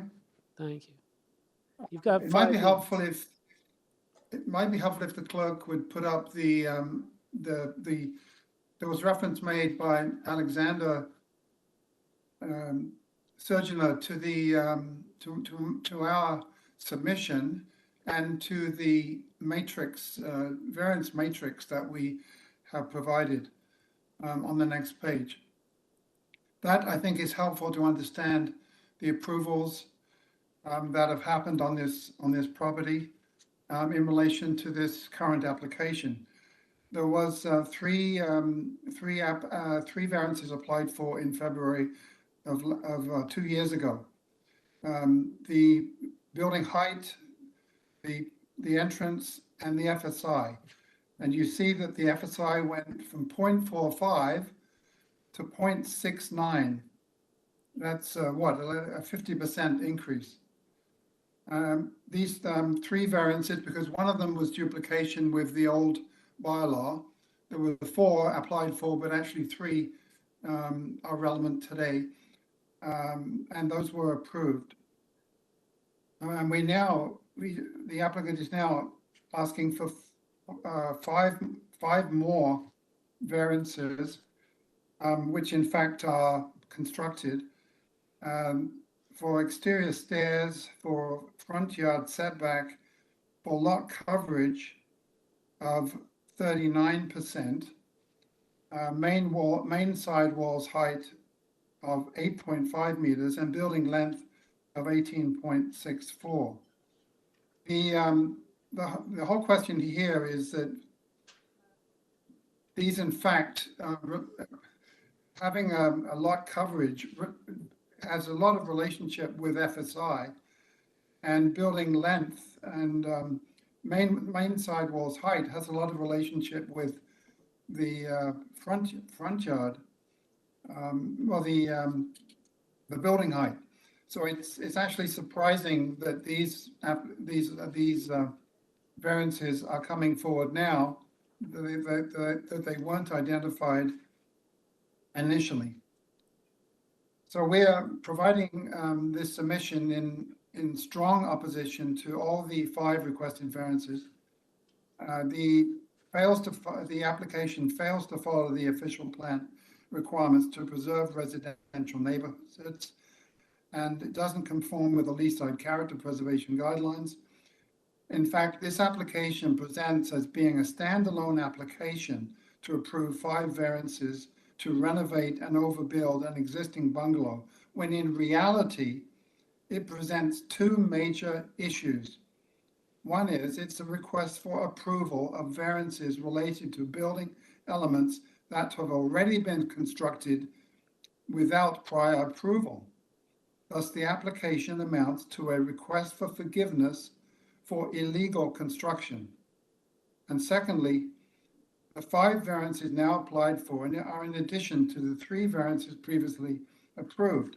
So in fact, the 5 variances can't be considered alone. In our opinion, the committee needs to consider the cumulative impact of the earlier and the current application. The previous application is not irrelevant, it's entirely relevant. Together, the 8 variances results in a dwelling that is excessive in height, size, density, and has severe negative impacts on its neighbors. You can see how it just doesn't fit in. It's way bigger. The context of this application is a street of 1- and 2-story brick homes. Some original, some topped-off bungalows, and some are new construction. The dwellings are a variety of age and construction, and the appearance of the street is relatively uniform and in character. The new construction presents as a massive 3-story monster home that visibly monopolizes the frontscape. It takes the whole frontscape, and indeed the whole lot. The lot is a very shallow lot. According to the Planning Act, each variance needs to satisfy each of the following tests. The variance must be minor in nature. The variance must be desirable for the appropriate development of use of the land. And it must maintain the general intent and purpose of the official plan. And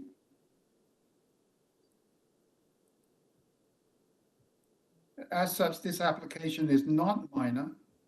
It has excessive building height and excessive FSI, excessive lot coverage. Your 5 minutes are up. If I'm correct, the 5 minutes are up. Is that right? Did we? Yeah. So your 5 minutes are up. So maybe just make one final sentence. I think you made your points. So, okay. All right. Yes, I've thank you.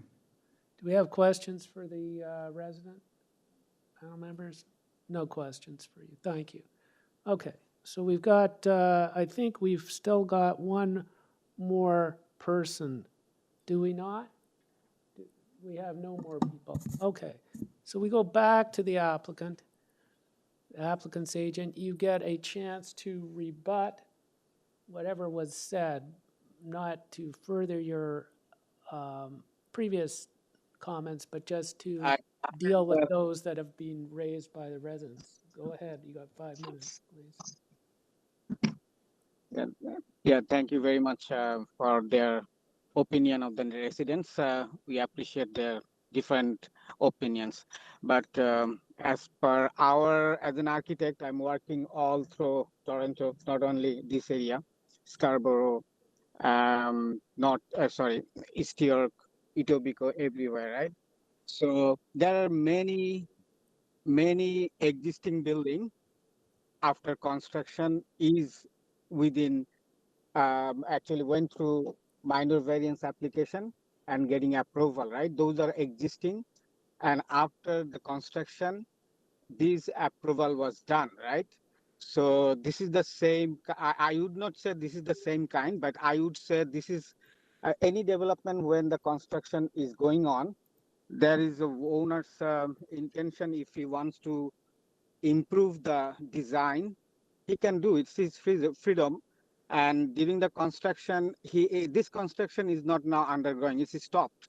And at the same time, when the construction was going on, building inspector had regular visit on the site. And with respect to his observation, all the changes were done. And then when this certain level building inspector told to take the building permit, until then don't do the construction. So the construction was stopped, applied for revision to building permit, and now within the process for approval, if it is possible by committee of adjustment minor variance. And also owner knows the risk that if it is not approved, they have to change and bring back to the previous design, right? So I would say this is a work the owner did by the during the construction.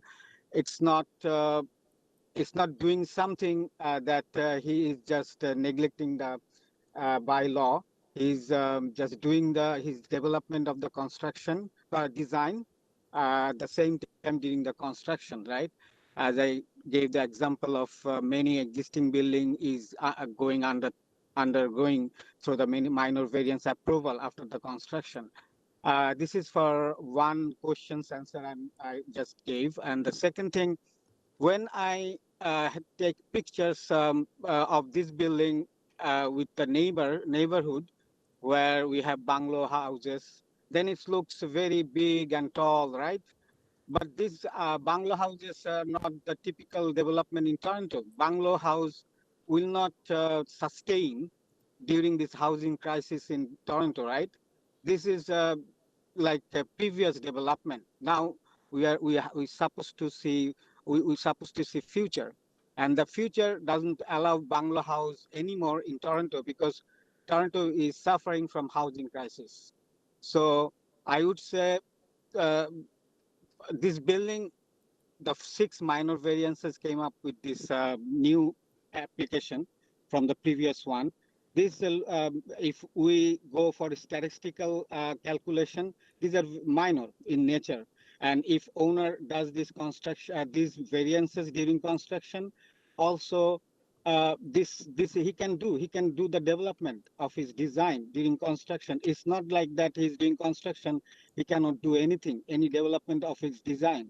So I would say, I would request to approval of this proposal, and these are minor, and any development during construction, I don't see any logical interference for this approval because he can do the owner's freedom to change the design during construction, even after the construction.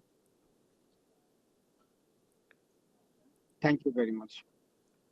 All right, do we have a question? Ms. Casson?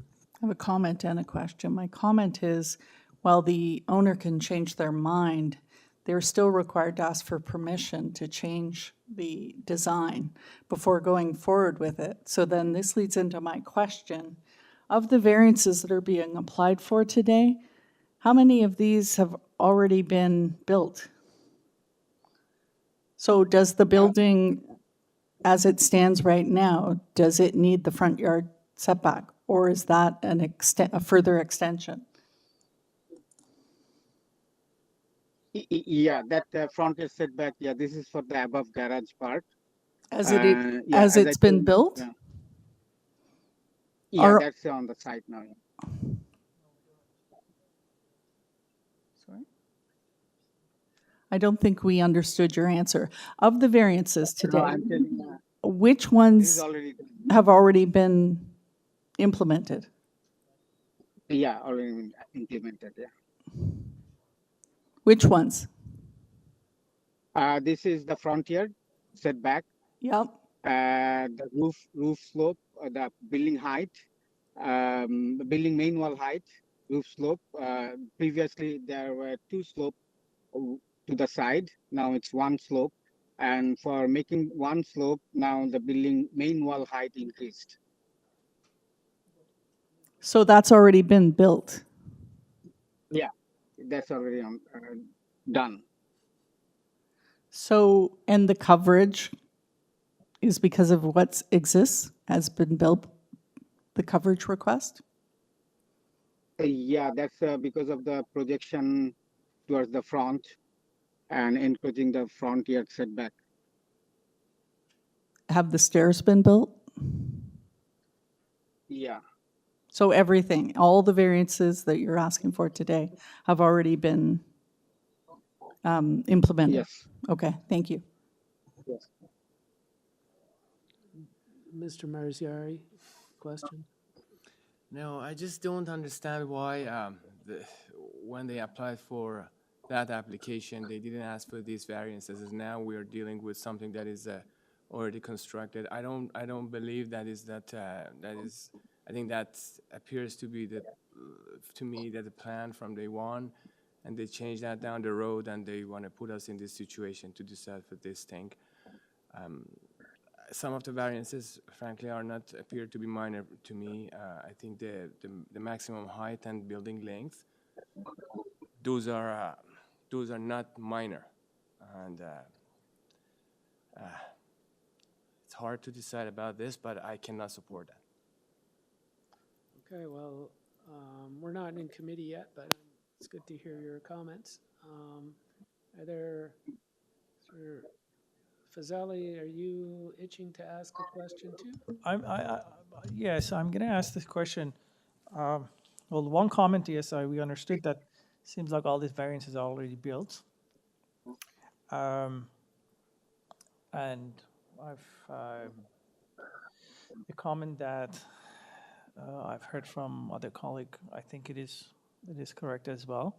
A question comes down to these variances that you are already built. If you want to give a comparison to what's in your immediate context, neighbors, are you able to prove that they all built the same way? No, actually, if I go for immediate neighborhood, I cannot do anything, right? Because mostly not done, still bungalow houses surrounding, right? And not new development, right? So you're, But would it be fair to say that your variances, they are introduced as first within the neighborhood, right? actually, yeah, close neighborhood, yeah. Okay, thank you. So, here's my question. Like, it's really kind of being alleged that you did sort of a two-step process to circumvent the intent of the Planning Act. I think that's what's being alleged here. And you're saying, well, that's not what you did, but let's talk hypothetically for a second. Let's say that you knew at the start, or let's say you're going to go for another project, or let's not even say it's you. Let's say some other architect decided to build the same kind of project around the corner. But they had maybe the eight different variances cumulatively, and they brought it in one shot. Are they, would they do that, or would they just go through a different process? Could you bring those 8 at the committee, or would it be beyond? Because you're building a like, I'm not sure we have the authority, that we would have had the authority to do this. I think you might have had to go through a different process. Am I wrong? Through you, Mr. Chair, I can answer that question. Okay, well, yeah. It doesn't happen often, but it does happen that the construction has taken place and they were coming before the committee for an as-built. Just a quick reminder, committee is not a punitive body. And if you have a situation like this, you are to review the variances as if the project was not built. Okay, but if somebody had done it, if somebody wanted to get the approval for this from scratch, I'm not sure, I'm not confident that they could have come to the committee in the first instance. Could they have with all those? Yeah, okay. That's what I'm asking, because there's different levels of approvals, right? Some go plan of subdivision, some go official plan, some go as minor variance, right? Some things we can't approve because they go to a... Right, so as the Committee of Adjustment, you have the power to adjudicate minor variance applications that come before you to vary existing bylaws. Right, but so this is proper to come before us now. The previous one was would have been proper to come before us and was proper to come before us. But in total, had all 8 or whatever it would have been combined, could they have all come before us in one shot? All 8 what? Well, all eight variances, any applicant can come in with as many variances as they want per project, per location. Yeah, okay, but so there is no limit to the number of variances they can apply for. The question I'm going for is process, right? Some things go by plan of subdivision. This does not require a plan of subdivision. Okay. All right. I don't have any further questions. Thank you. But I have some comments. You want to talk, well, let's go into committee now.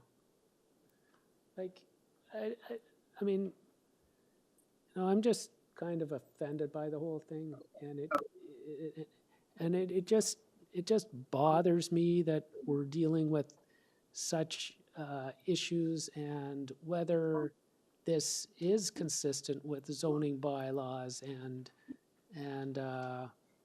official plans. Like, is that what the intent? I know we deal with it all as if it's brand new, but we heard from Mr. Myers-Yari saying he didn't think it was minor, but I think we also need to consider whether it's in conformity with the official plan and the zoning bylaws. Like, we can't just turn a blind eye and say, yeah, okay, fine, you know, this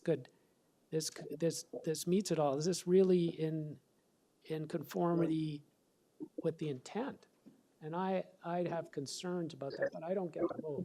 But I'd be a little uncomfortable voting in favor of it, knowing that it's got these kinds of issues, because it appears to be, you know, we got a whole ratepayers association, typically get a ratepayers association opposed to these types of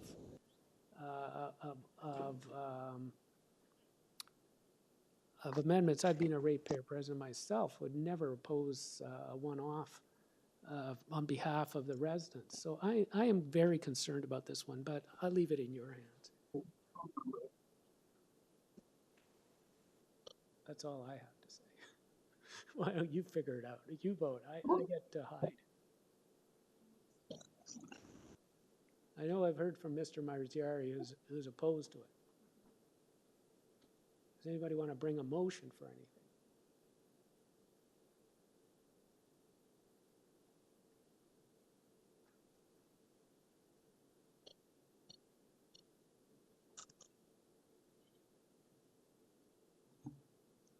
Ms. Gass.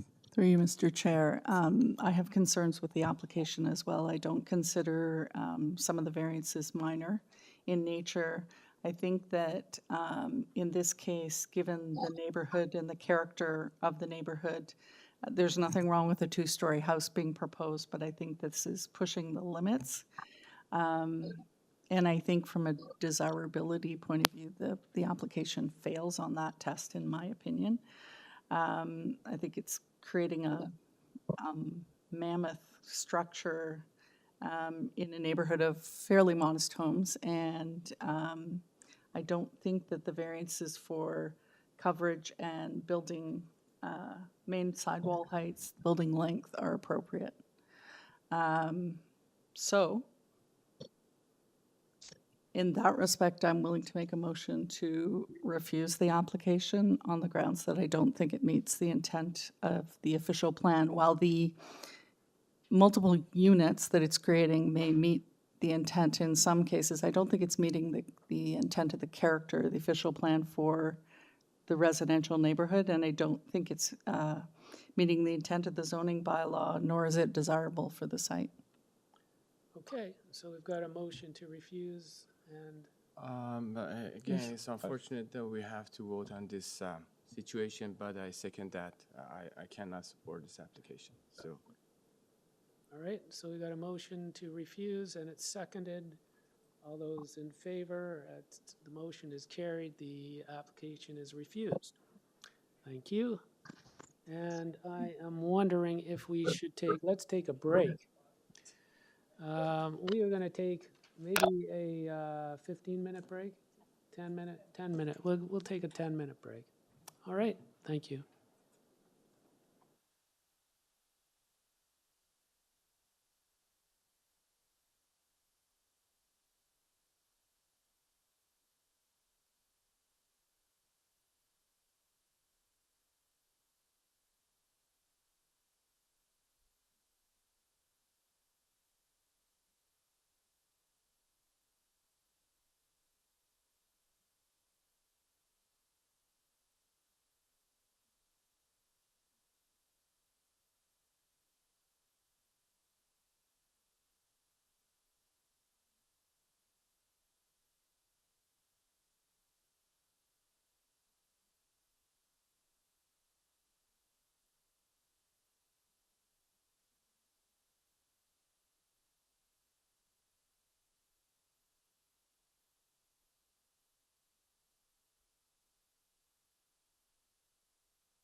Okay, welcome back, ladies and gentlemen. Continuing Committee of Adjustment. We are now at item 19. It is 16 DEEVALE Road.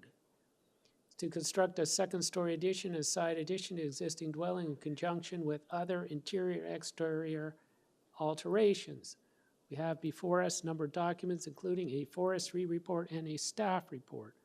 We have a number of variances, total of 7 variances: proposed west side yard setback, proposed east side yard setback, height of the front exterior main walls, height of first floor above established grade, height of parapet, number of stories at 3, area of the platform at rear of second story. And there is a condition requested by the staff report, which is that it be done in accordance with the site plan and west side elevations. So, appears that for item 19, we will have a resident in attendance. Let us go to the applicant, the agent of the applicant. Are they on video? And please state your name and address. Good afternoon, Mr. Chair and committee members. My name is Michaela Silva. My address is 31 Lacey Avenue, Toronto, Ontario, and I'm the applicant and designer for this application. All right, so before you start your 5 minutes, did you make any changes to your application since it was previously presented? No, no changes, Mr. Chair. So go ahead, you've got 5 minutes, please. Through you, Mr. Chair, this application is for a series of proposed additions, including a side addition, a second-story addition, and interior alterations. We are keeping the existing house walls at 50%, mainly keeping the majority of the front main wall, the entire east wall, and part of the rear wall. I'll now go over the list of the variances as outlined in the public notice. Variance number 1, we're proposing a west side yard setback of 1.22 meters, whereas the minimum required is 1.8 meters. Now, this 1.22 meters is only for a small portion of the garage wall, and this setback increases to 1.5 meters at the end of the garage wall and goes to over 2.6 meters setback as you reach the end of the rear wall. Variance number 2 is the existing east side yard setback for the existing house. Variance number 3, the proposed height of the front exterior main walls is 7.79 meters, whereas the maximum height is 7.5 meters. So this is essentially to accommodate the second floor addition. Variance number 4, we're requesting an increase in finished first floor height so that we have a better overall ceiling height in the basement. This is basically a 0.35 meter increase from the maximum allowed. Variance number 5, we're proposing a parapet height of 0.41 meters, whereas the maximum allowed is 0.3 meters. And this has to do with the choice of design for the roof structure, and it is minor in my opinion. Variance number 6 and 7 are related in a way where they're technical variances. The way the zoning bylaw is written, the basement floor is considered the first floor due to the midpoint of the basement level being slightly higher than the established grade. This is due to a change in grade from the front of the lot to the back. In effect, my proposed first floor is considered the second floor, and the proposed second floor is considered the third floor. As a result, the rear wood deck is now classified as a platform at the second floor. And that's why the 7th requested variance is much higher than the allowed 4 square meters for a platform. In conclusion, I believe this proposal is in keeping with the intent of the zoning bylaw and official plan. Now, if you have any questions, I'll be happy to answer them. All right, panel members, questions of the applicant? I see no questions. Thank you, Madam Applicant. Let us please go to the resident who has requested to speak. Staff, if you could put the resident on. Oh, the resident is in person. Terrific. Where is our in-person resident? All right. Come to the mic, state your name, state your address, and then you have 5 minutes. I think you have to turn on the mic. It may not be on. Hello. My name is Nicola Jessa. Good afternoon, everybody. Soon we're going to say good evening. But my complaint about this house here, I'd like to know. Well, we need your address, too. My address, I'm just behind. I'm the neighbor, 334 Bridge Crescent, where I live. What's the address? Just so for the records, we keep track of who goes in our records. So we need your exact address. Maybe say it slowly so that the staff can write it down, please. You hear me now? Yes. Okay.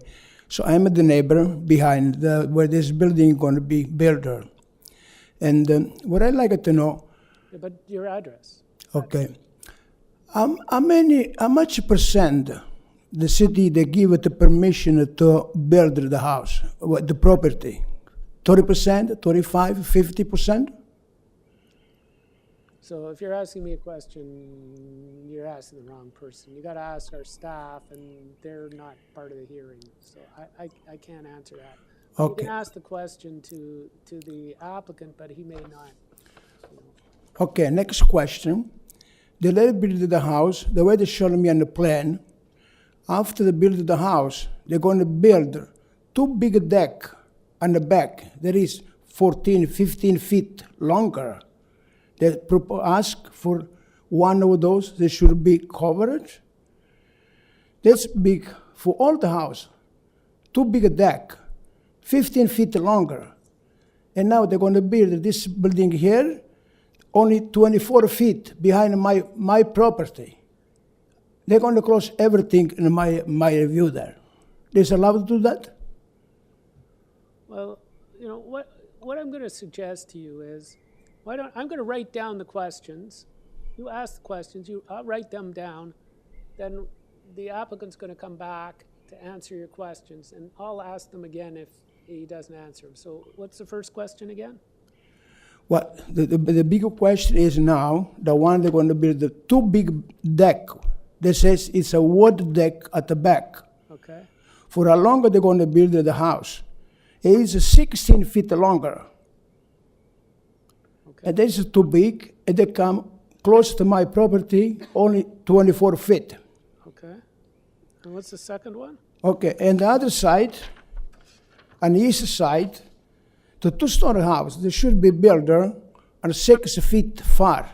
Now we ask for 4 feet, plus he's going to build a stairway to go down in the basement. Is allowed to do that? Well, I mean, I guess it's only allowed if it gets approved. Oh, I love the figure approved. Yeah, if approved. Yeah, but he's going to be closer to the neighbor. He got no room there. He's just the end of the property, though. He go down. I'm not voting. I'm the chair. Okay. I don't get to vote. I'm Okay. listening to you. I'm going to try to get the others to get involved, or maybe we'll ask the applicant. But I wrote down the question. Do you have others? My address? No. Yeah, well, we did get your address. What's your address? No. Sure. What other questions? The other question, so when he's building 4 feet on the east side, he's going to build 6 feet high out of the ground, plus he's going to put a window over there. What the neighbor going to see? Or everything inside the house? Okay. So that's the question. Where this is my complaint. Okay. When I built my house, they give me the permission for 30 or 35% maximum. Right. So now the way they look here, they're going to build about 50%. I don't think they're allowed to do that. Okay. Okay, that's my question. Okay. Thank you. Questions for the resident? All right. Let's put the applicant back on. Okay, there's no more questions. You can go back to your seat. We're going to ask the applicant. Thank you. Okay, we got the applicant back. Hello, applicant? Yes, Mr. Chair. Hello? Yes. You've heard the questions from the resident. Are you able to answer them? I did, yes. I can address some of the questions that he has. I believe one of them is in regards to the coverage, but we don't have a coverage variance for this specific proposal, so we do comply with the allowed coverage, basically. Then he mentioned something about a deck. The deck also complies with a setback to the rear yard property line. Actually, you mentioned 24 feet, but we're actually at 28 feet 4 to our rear property line. That's the setback to the proposed wood deck. Then he mentioned something about, I believe it was something about with the 4-foot setback on the west side, but that is only for a small portion of the garage. In fact, this specific lot is an irregular shaped lot, so it actually opens up towards the back. So the side yard setback is increased as the building, as you go towards the back. So we're at 1.52 at the end of the garage, and then at the rear wall, we're at 2.66 meter side yard setback. Was there anything else that I missed? I was asking about the decks. He wanted to know about the stairs to the basement, and he wanted to know about something 3 feet out of the ground. Just windows. Did you answer those? No, I did not. Sorry, I apologize for that. Okay, so the basement walkout, there's no variance related to that as well. So that is allowed to be built. There's no variance before the committee for this specific proposal. And in regards to the windows, we see, I'm just going to go back to the idea, to the elevation there, see what he's referring to.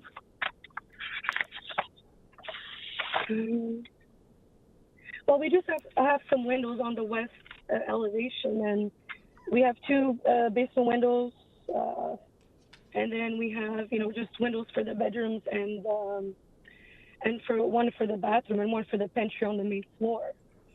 The neighbor on the west side, my client did mention to the neighbor that, they were going to do some renovations on the house, but he did not have any specific questions about it. So, and I think this specific concern, would probably be a concern for, the neighbor on number 14, but no concerns were expressed from the neighbor. So of the comments raised by the resident, are there any that are subject to variances?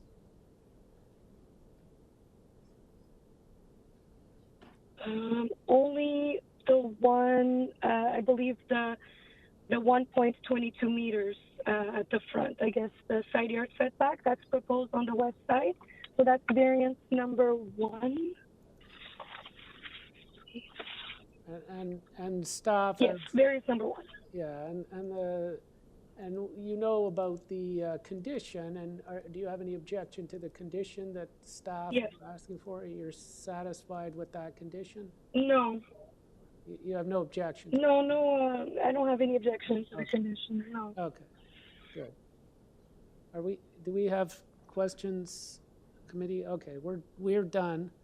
We can go into committee now. Thank you, Madam Applicant. Okay. All right. Thank you. A motion or a comment? I'm ready to make a motion, Mr. Chair. Okay, Mr. Marciari. I had a bit of concern with variance number 7, but looking at the side elevation, I understand that the site is sloped toward the back up, and the deck is basically on the almost at the grade. So I think the variances appear to be minor. It satisfies the 4 tests. I'd like to make a motion to approve, subject to community planning condition that the proposal to be developed in accordance with the site plan and west side elevation. And also just on that, they've asked for in accordance. Do we typically do in accordance or substantially in accordance? I can't remember. Yeah, substantially in accordance. Okay, keep going. And also forestry condition. forestry condition 2. Okay. All right, so we have a motion. Do we have a seconder? Okay, we got a seconder, Mr. Fazeli. All those in favor of the motion? It's unanimous. It's approved. Congratulations, and we're done. Thank you. Thank you to resident for attending and the applicant, and congratulations. And now we are on to item 20. And item number 20 is 406 Wilburn. Proposal to construct new carport at rear yard. We have a number of documents, including 3 letters of support, 1 letter of objection, a staff report, and the variances are 5 proposed side yard setback, proposed total floor area, proposed eaves encroachment, proposed ancillary building or structure coverage, proposed lot coverage. And the staff report asked, or points out that there has been that the application will be presented to modify variance 3 for the proposed eaves. So we are going to have a neighbor here as well as the applicant's agent. Would the applicant's agent please step forward either to virtually or in present? Where is that person? Hello. Hi. So please. Good afternoon. Hi. Please state your name and your address. My name is Pamela. Address is 16 Rexford Road. Thank you. Now, are you making changes? In particular, it appears that you're making a change based on the recommendation of staff. Are you making that change, and what changes are you making? Yes, that's correct. We were advised by the city planning staff and to remove the item number 3, which is the eaves encroachment. So are you removing it altogether? What are you doing? Pardon with, me? What are you doing with variance number 3? You modifying it? Are you removing it? What are you doing with it? We are going to remove it, eliminate it. Okay, fine. All right, why don't you go ahead? You've got 5 minutes to speak, up to 5 minutes to speak about your application. Sure. This is, the proposal is to construct a carport. And the nature of the property is semi-detached. The width is only 6.1 meters. So it is really challenging to have a useful carport to be constructed without having variances. And in terms of the variances, and there is a similar kind of application, and the project has been approved and constructed, and with a higher item number 4 and number 5, and they got approval for the total area on the lot covered by the carport is 16.62, and the item number 5, they got approval for 55.78. So what we are asking, the 2 items are, in terms of coverage, are smaller, and also this approved application and construction, it is sharing the same rear lane. So we think that all those variances are minor, and we think it meets the 4 tests. We hope we got approval from the committee. Thank you very much. Thank you. Committee members, questions to the applicant? Seeing none, over to the resident. Staff, would you please put the resident on the line? Can you hear me? Yes, please state your name and your address. Corey Gervitz at 408 Wilburn in Toronto.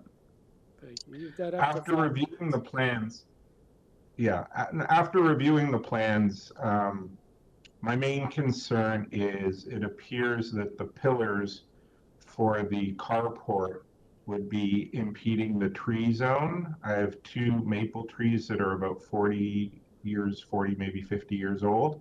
And that's my major concern, is that the posts, when they go in to support the carport, which I do note is also, I think it was significantly larger than what the bylaws allow for.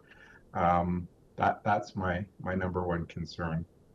I'm happy to have the neighbor have a carport. I just want to make sure that my trees are not damaged, they are not replaceable, and I'm grateful that the resident has, it seems, scaled back the size, and I want to make sure that none of the structure impedes my property, nor there's any threat of water runoff from the roof onto my property.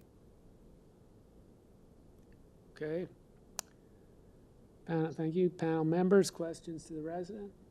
Thank you, Mr. Resident. You're free to go. We now go back to the applicant. Madam Applicant, it's up to you to address, if you want, the issues raised by the resident, but please keep your comments simply to those issues raised by the resident. Yes, in terms of the neighbor's tree, and we have submitted the tree declaration form.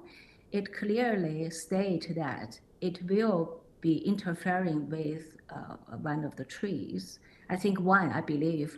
But after all, we are going to have a clearance letter from the urban forestry. If this application got approval, and then they would go further to deal with that issue. And for sure, we don't want to damage any tree. We want to, to do things properly. And we thank you for the input of the next door neighbor. Okay, thank you. Any further questions, panel members? Let's go into committee. We're in committee now. Thoughts on this application from anyone, or a motion?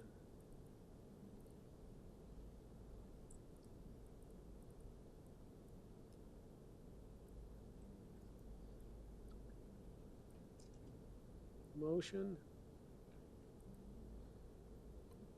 I'm ready to make a motion. Mr. Chair. Marziari?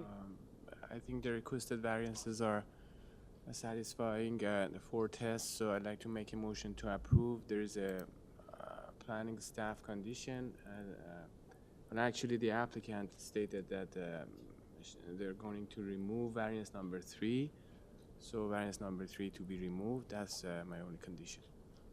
Okay, so motion to approve subject to the removal of variance number 3, and I noticed Mr. Fazeli raising his hand in seconding motion.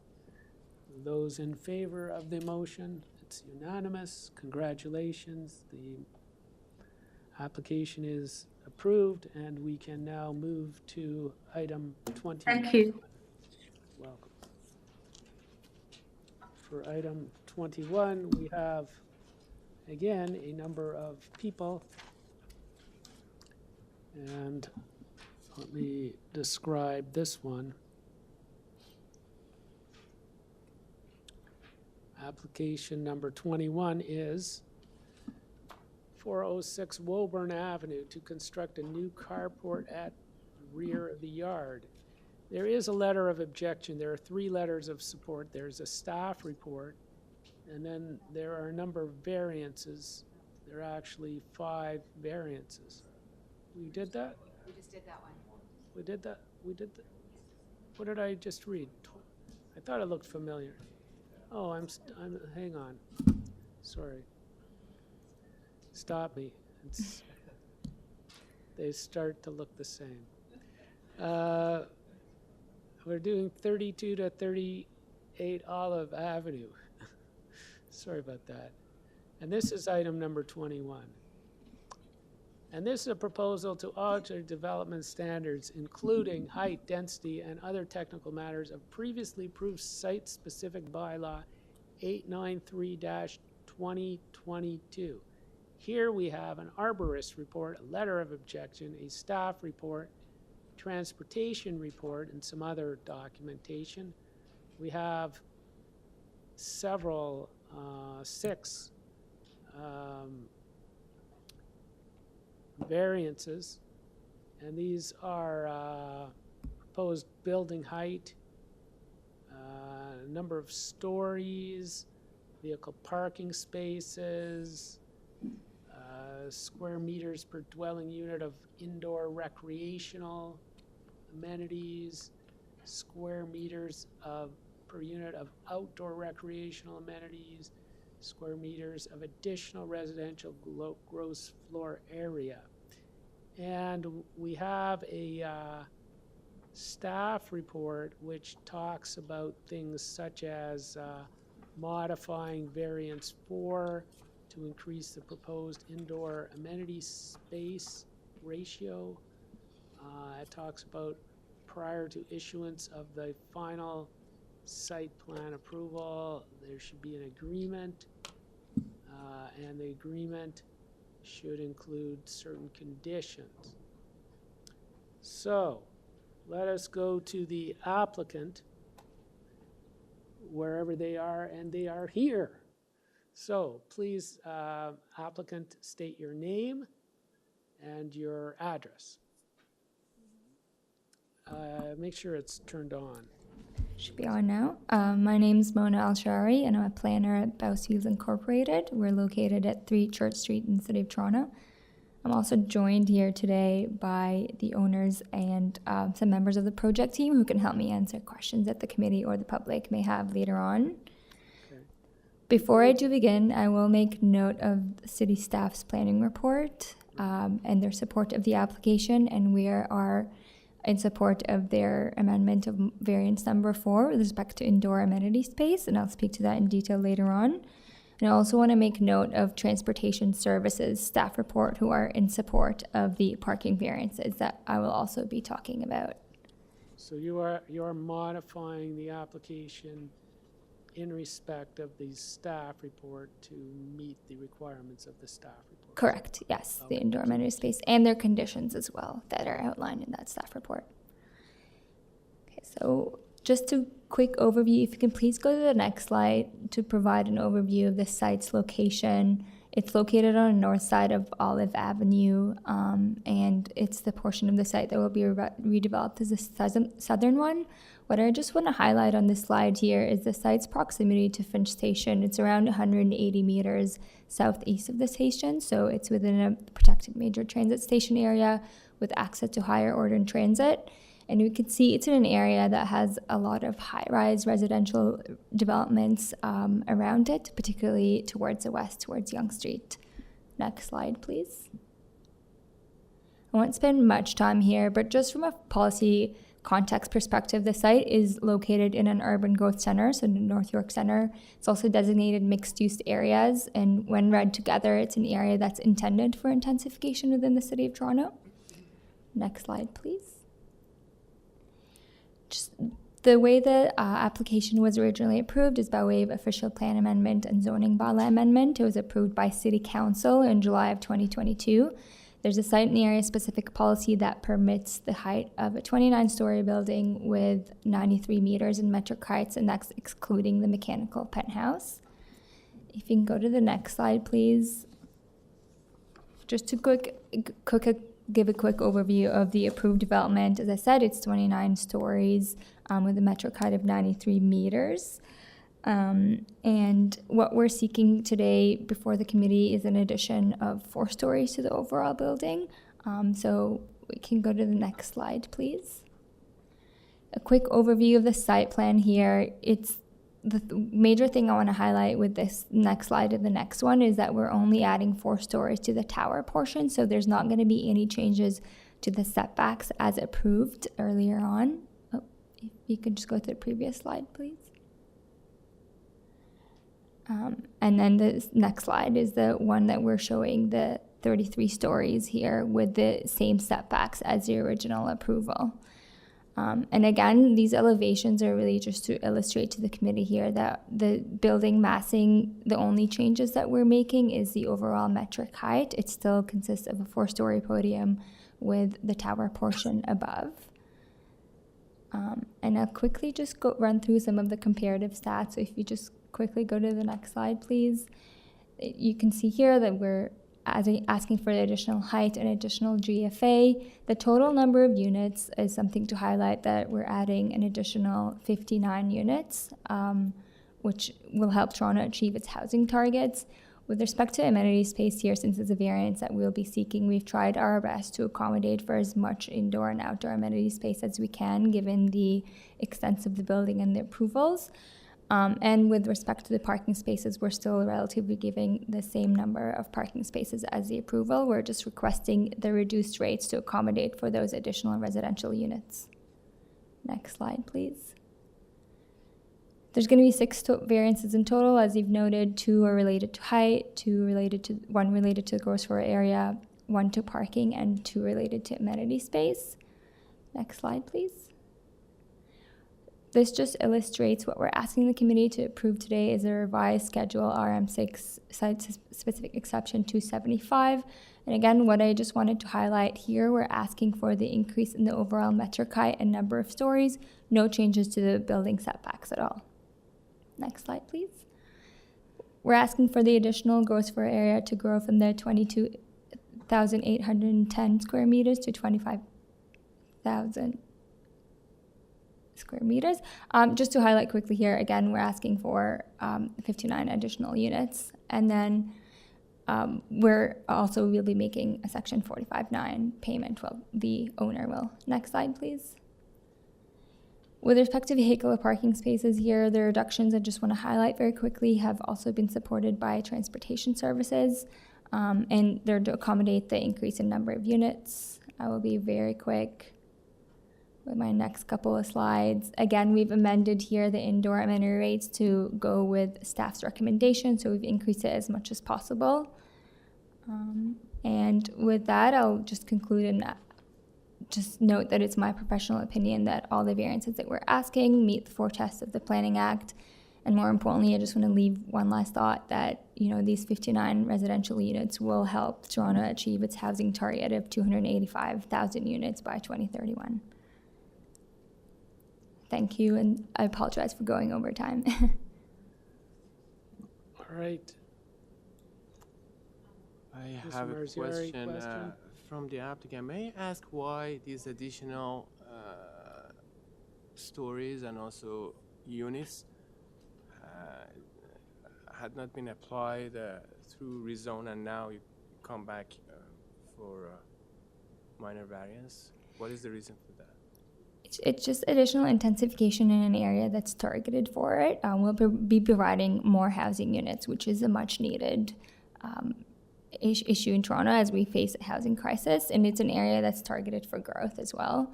It's been 2 years since the approval as well, so just asking for additional units now. Okay, thank you. So, sorry, so there's... I have the same question as my colleague, but your answer, I would like you to elaborate more on that.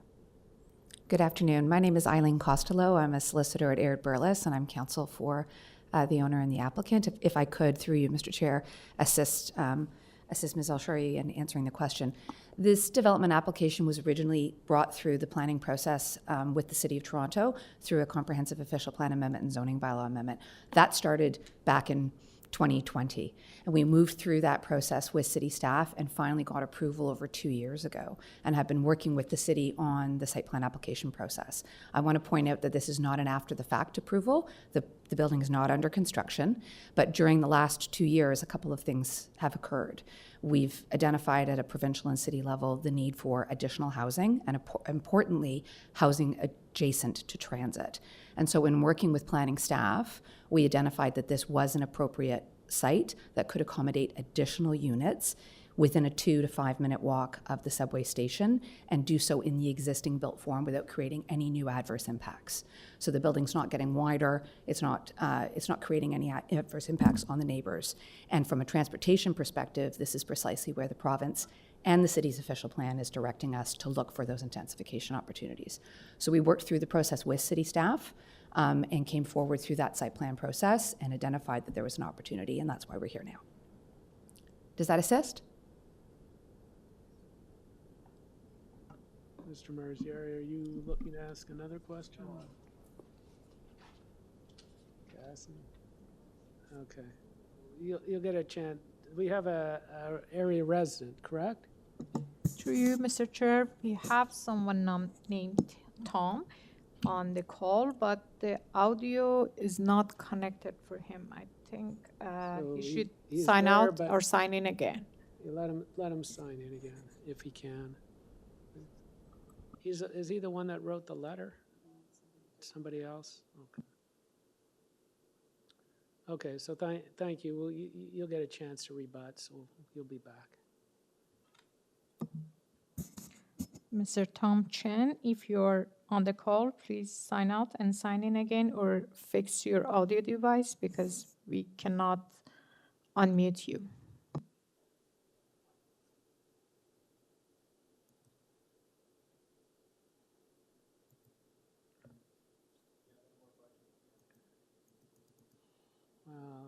I might be repeating the questions, so I'd rather wait until I hear what the resident has to say.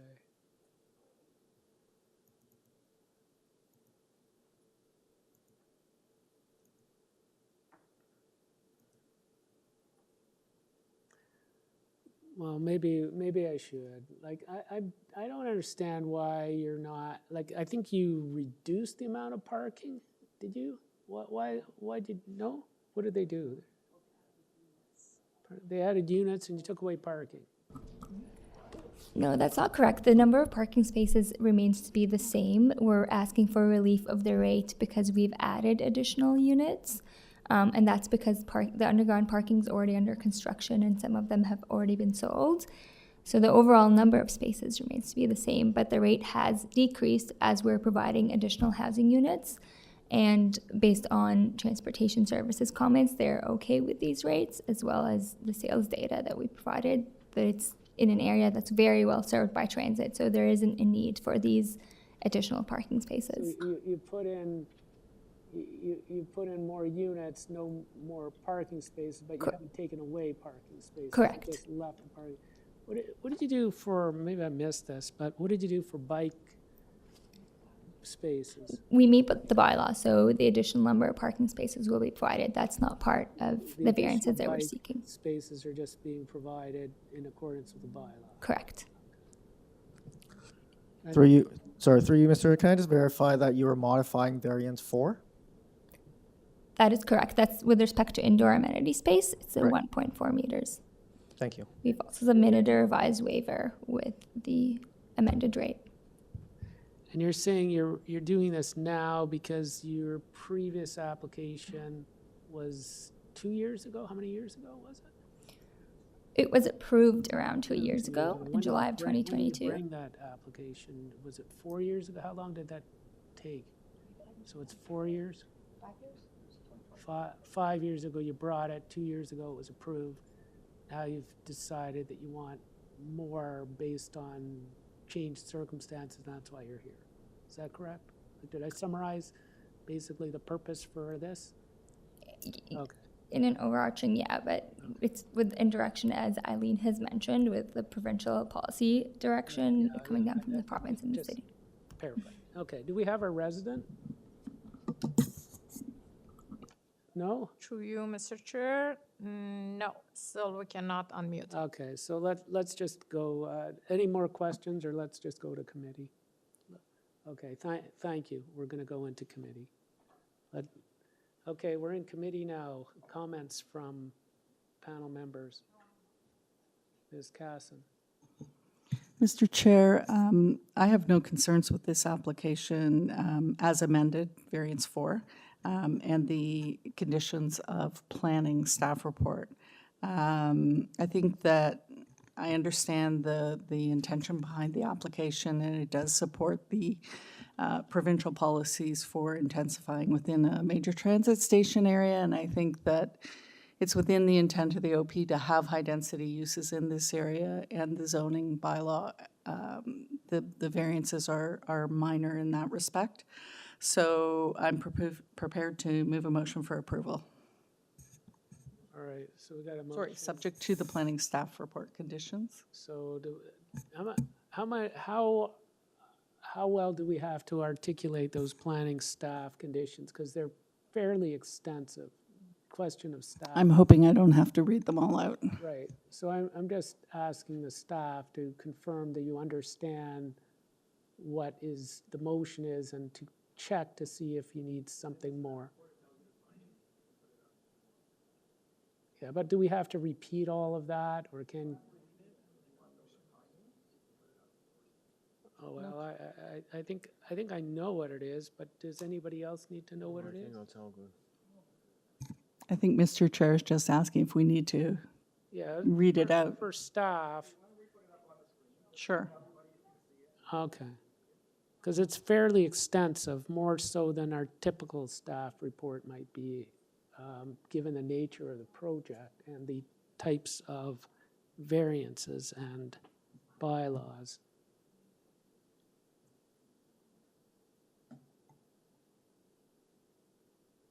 Okay. So we got a seconder for that? I see Mr. Marziari. Yeah, I second that. Seconding it. Yeah, Oh, there's there is engineering and engineering? construction services memo. Right, so. Oh, sorry. Did I miss there was a transportation report. There were 2 transportation reports, but I think one is.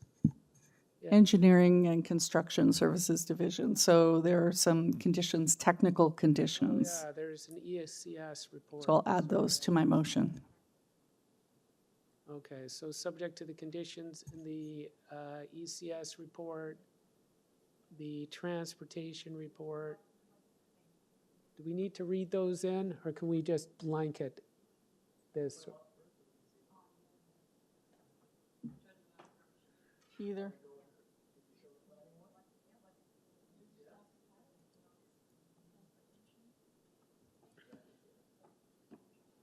Transportation doesn't have any conditions, does it?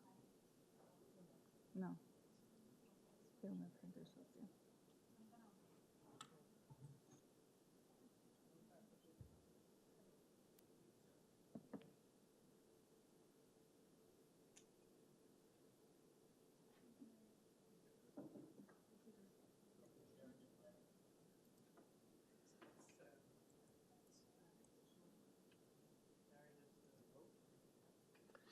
Are we ready?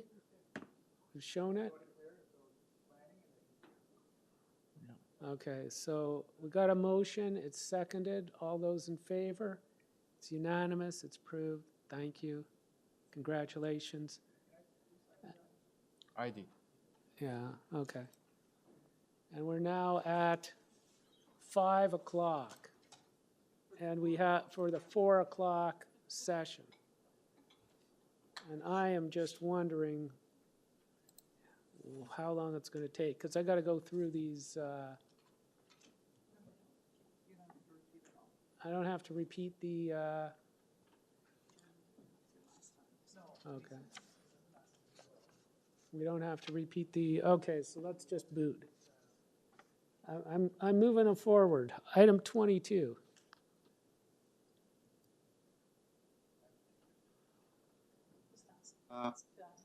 Can you hear me? I want to move Hello. forward with the glorious item number 22. I call it glorious because it begins 4 o'clock. All I have to do is find it. 22. Hello. Are we, sorry.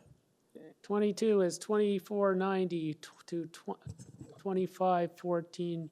Mr. Chair, before we start off, we should do the deferrals for the 4 PM.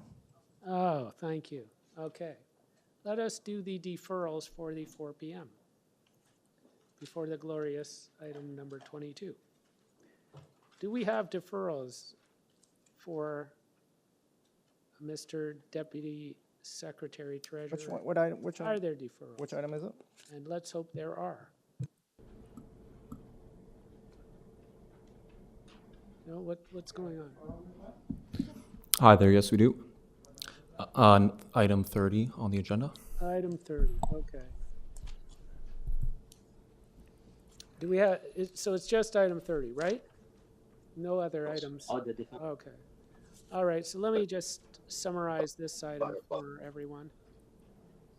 So Hang on, this item 30 is, yeah, that was, what was I doing? 2490 to 2514 Yonge Street. Permit one additional residential floor.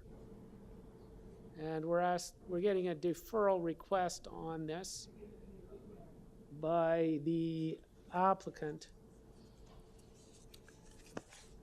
who is, let me just find this on my list of. I'm here on behalf of the applicant, Kevin McEwen. My name is Jonathan Katsoulias. Okay, and what's your address? 369 Rimrock Road, Toronto. And so you can have a few minutes to explain the purpose of your request for deferral. Go ahead. Thank you, Mr. Speaker. Through you, Mr. Speaker, we are seeking a deferral today due to a technical matter on on the language of our variances. We are in discussion with planning staff to resolve this matter. In fact, we do have a meeting with planning staff tomorrow to resolve the technical matter on the language of one of our variances. And we have been in discussion with the community groups in the area and have not received any opposition. And we have received a report from transportation staff as well, receiving no opposition for the requested variances. Again, it's simply a deferral due to change in language for one of our variances, simply to ensure that the variance is interpreted correctly. All right. We do have some residents, I don't know where they are, but we don't need to hear from them. We just may need to, we actually do not, but we do not. But we can let them know, do they have an objection to this? We do not. But let's hear, where are they? Are they here? Okay. I'm on the phone. Put them on. We unmuted Lolly McIntosh. Yes, hi, it's Loyal McIntosh. I live across the street at 21 Castlefield We're just Avenue. talking about the deferral. And I actually had, sorry? We're talking only about the deferral. They've requested a deferral, okay? So we're only And talking about. does that mean they? We're not talking about the application in its substance. We're talking about the deferral. You've heard that they're asking for deferral. If you would like to make an objection to that request for deferral, I'll need some reasons. No, I don't have an objection to the deferral. When would it be reheard? Well, it will be heard when it comes through on the regular process, but thank you. So we'll receive more notification. You will receive notice as you did today. Thank you. Okay, thank you. Now, we can go into, I take it there's no need for you to address the residents because they have not said anything contrary to your request. Let's go into committee. We have a motion to defer. Through you, Mr. Chair, I'll make a motion for deferral of this application. That gives the time for the applicant to address the changes in the language of the variance that they mentioned. All right, thank you, Mr. Fazeli. Seconder for that, Ms. Casson. In favor of the deferral, unanimous. Thank you. Thank you. Let's go to item number, 22, the glorious 22.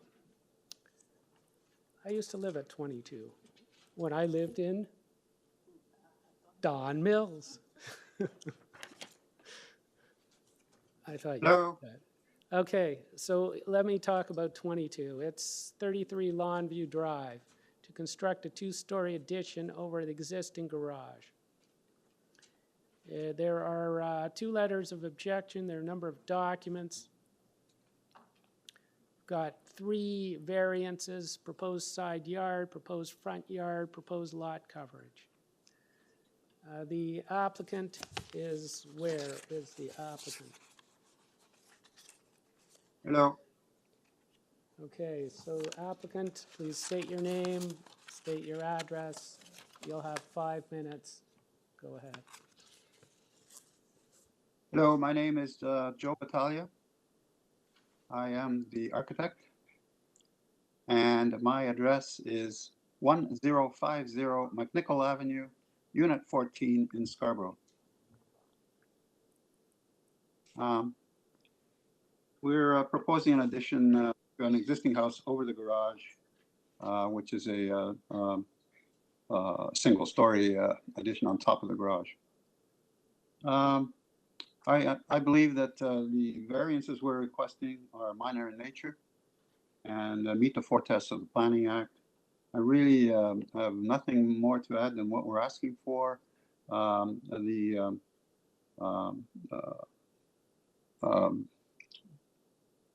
Like I said, the variances are 1.8 meters, and we're having 1.23, but we're building right on top of the garage.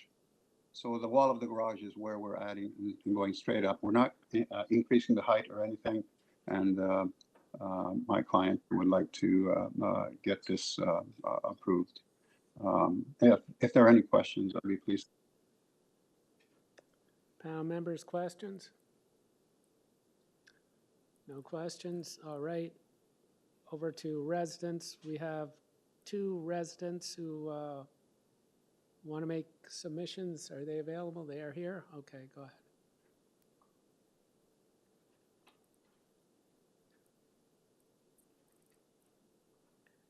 So welcome. Please state your name, state your address, and you'll have up to 5 minutes to make. Good afternoon, Mr. Chair, ladies and gentlemen. I submitted my letter regarding comments of this proposed modification. Oh, my name is Daisy Kwan, and my address is 31 Lawnview Drive. We are right at the south side of the property. If you don't mind, just read out the letter that I submitted, including a lot of documents for my personal reason. You have 5 minutes. You can spend it however you sure. want. But my suggestion would be, your letter is on file. We can read your letter. Oh, great. If you, yeah, yes. You'd be better off just pulling out the most important parts and saying them in your own words. I'm not going to tell you how to do your presentation, but if you want to be more effective, summarize it for us. Thank you. Very good. Number 1 slide, it can show that about 4 years ago, our community had to come together because this property in question had caused many issues because I think they have been doing this short-term rental business for at least 3 years since they bought the property in 2016. And as you can see from the photo, actually the whole story is covered by CBC News and Toronto Star. I don't think I don't have to mention the details, but Norfolk Police is very familiar with the property. They had noisy parties, they had strangers, parking issues, drugs, and many issues for a few years.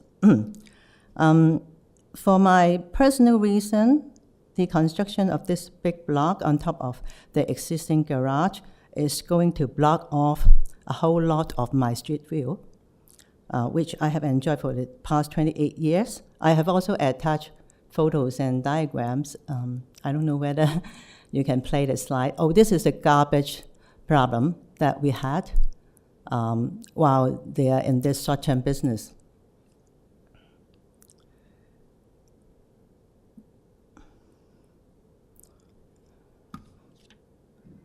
And also, due to my personal health reason, I'm a person suffering from claustrophobia, and my concern is the loss of the openness and airiness from the window of my master bedroom after the construction of this additional building is going to cause me immense stress and may deteriorate my mental health down the road. The slide shows, is it an advertisement?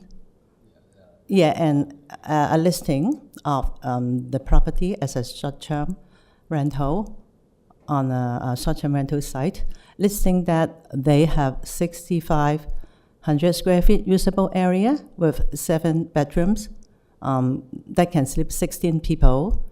Now I think they're applying to add more space for the family, which I believe is the case, because we have seen the property on the market for the last 2 years asking for over $3 million. And right now they're adding space for their family. So I'm not sure whether the owner wanted to do it as a rental property or put it on the market for a higher value, which we don't know. This slide shows how my views is going to block from now and to after the proposed construction. I think at least 35% of the light and also the wind from the north side will be blocked.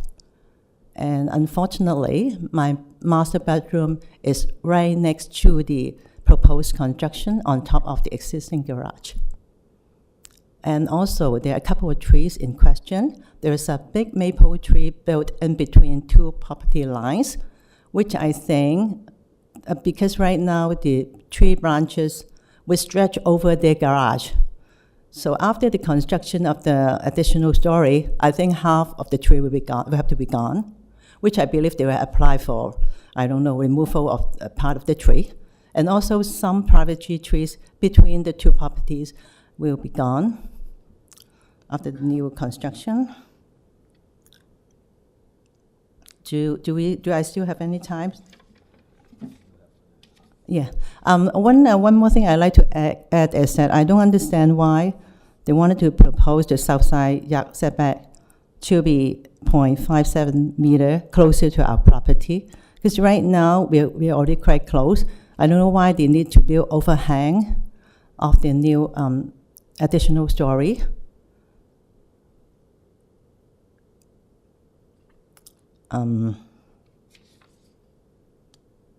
So is that your presentation, or do you have anything more? Yes, I think I want to turn it over to my neighbor. Cavell is here too, and I think she wants to comment on the proposal, the application too. Thank you. Don't leave yet, in case panel members, any question of the resident? Okay, you can leave. Thank you.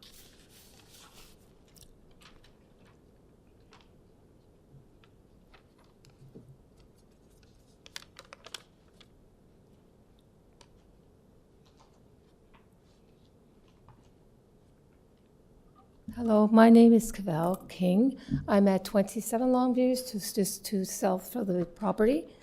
My main concern is my observation. You have my documentation, probably wasn't seen. But anyway, my concern is that the owner comes out many times and there's lots of cars on the road, because I have observed that it is a rental unit. And I would like to see this rejected in the fact that it could be applied as a multi-dwelling unit under the new act in the City of Toronto, if she needs to accommodate more renting in the area. The house has been listed on and off for a few times. A real estate agent has told me because she can't financially support the house. In reply to I think the coverage of the unit, number 2 was basically the proposed lot coverage. I would like to see the 30% of the coverage lot area to maintain the overall street appearance with green space and light exposure. Both will be reduced with the proposed adjustment. I'm in a bungalow, so I'm 2 down, and the neighbor beside me, they only have a single garage, it's not a second story on top of their garage, so it's not in keeping with the surrounding housing.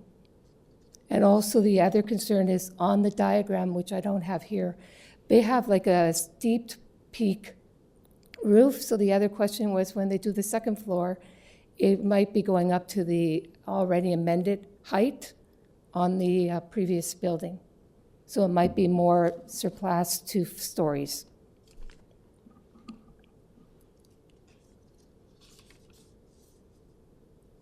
And also the setback in the front, they already have cars right up to the sidewalk at night, and they have some parked on the street. So when they bring it forward and they have the overhang, then there is grass area on the side, but very little in the front.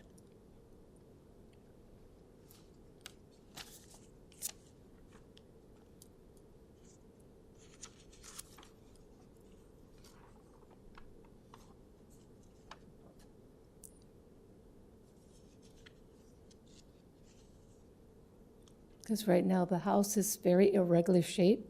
It peaks up on one level and then goes up to a peak and then slopes drastically down on the right.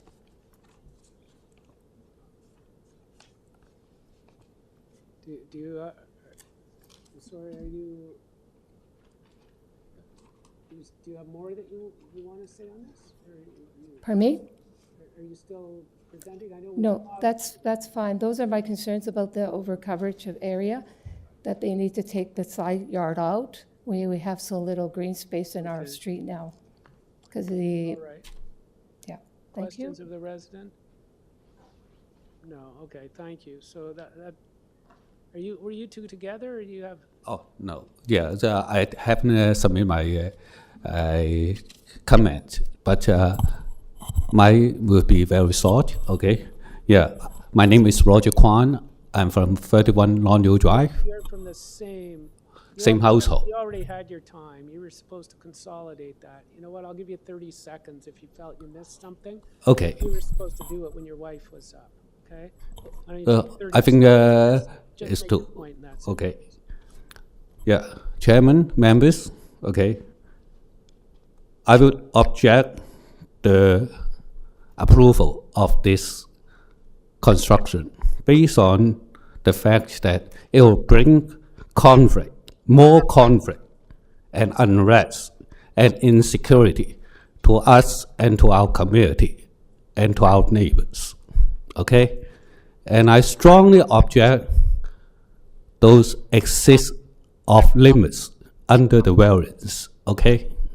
Because it will affect our own securities, and we had lost a lot of privacy because of the closeness of the neighbor for the new building.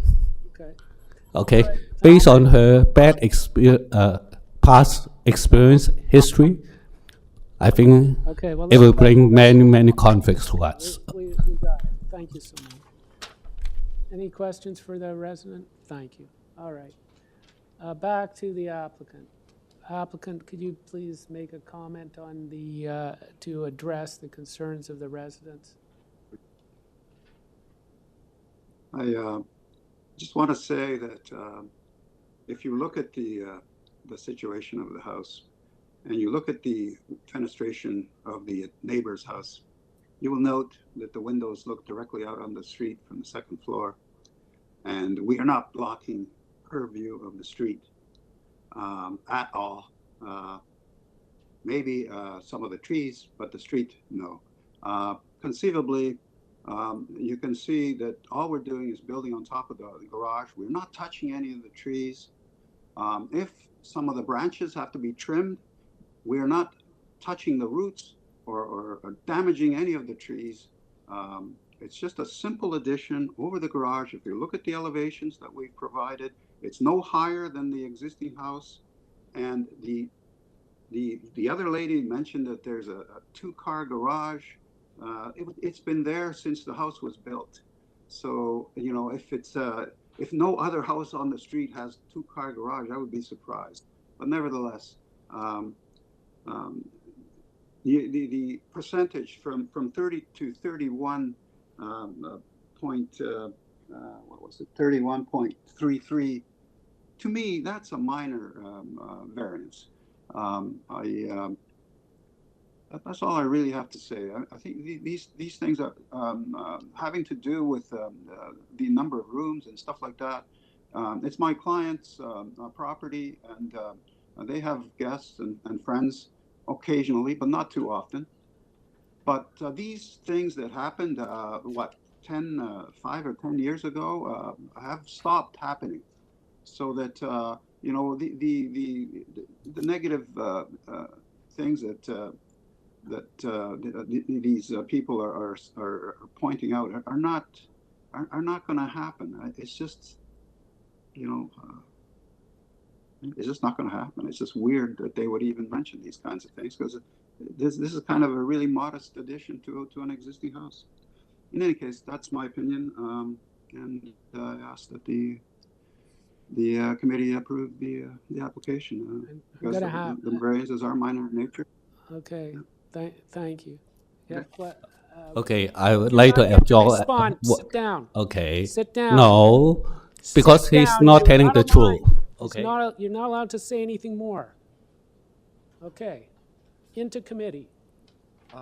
Before we go to question committee, for the yeah, I have a quick question from the applicant. So, in regard with variance 1 and 2, so you are not requesting any overhang over the existing garage, right? So these are the existing conditions. The setback, no.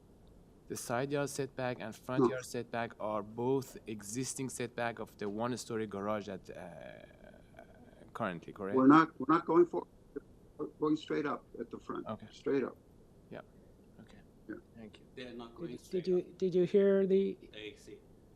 I heard it, but Mr. Applicant, if you could please repeat it just for the benefit of some of the committee members who said they didn't hear your answer, please.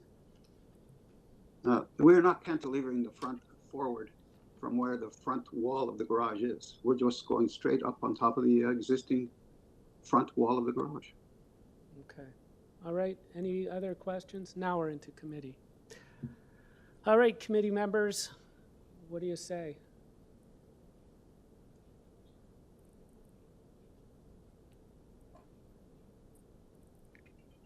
Ms. Casson, comment?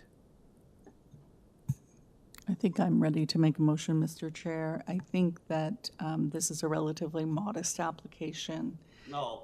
And warning you, the variances are minor. It's just following the existing wall of the garage.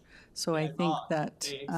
Excuse me. Excuse me. Now. If you're going to interrupt the panel, please leave. But they're in committee and they're in the middle of a motion. Please let them speak. Please do not. This is the last warning. If you interrupt them again, I will ask you to leave. Thank you. All right, Ms. Casson, we have a motion to approve. Any conditions on that motion? A motion to approve. No, I don't believe I have any other conditions. And I will just say to the residents, a number of the issues that you have raised are related to property standards matters, which the Committee of Adjustment does not deal with, and possible enforcement that are police matters. So there isn't something that the committee can do. We are looking at the variances to add a small addition to this house. Well, small. The length of the garage, it is an addition, so I believe that it is minor and meets the intent of the zoning bylaw and the official plan and is appropriate. So on that, I'm ready to move. Okay. Seconder, Mr. Marziari. Those in favor, all in favor, it's unanimous. Thank you. Sing for you! You have Thank to you. be careful, you know. The Same police. for you. I have my own right. I would like this person removed, please. If you do So not remove, Get him if you do removed, not leave the please. chambers now, security will I escort you want out. security here immediately. Same for you. I want security here immediately. Same for you. We are adjourned. You are dead. You are dead.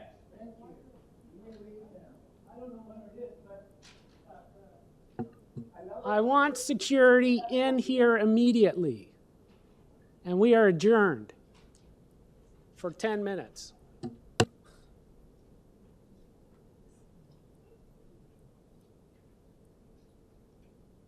These are minor security. Minor wearers are there.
Okay, so we're back, and we're on item number 23. Item number 23 is 356 Princess Avenue.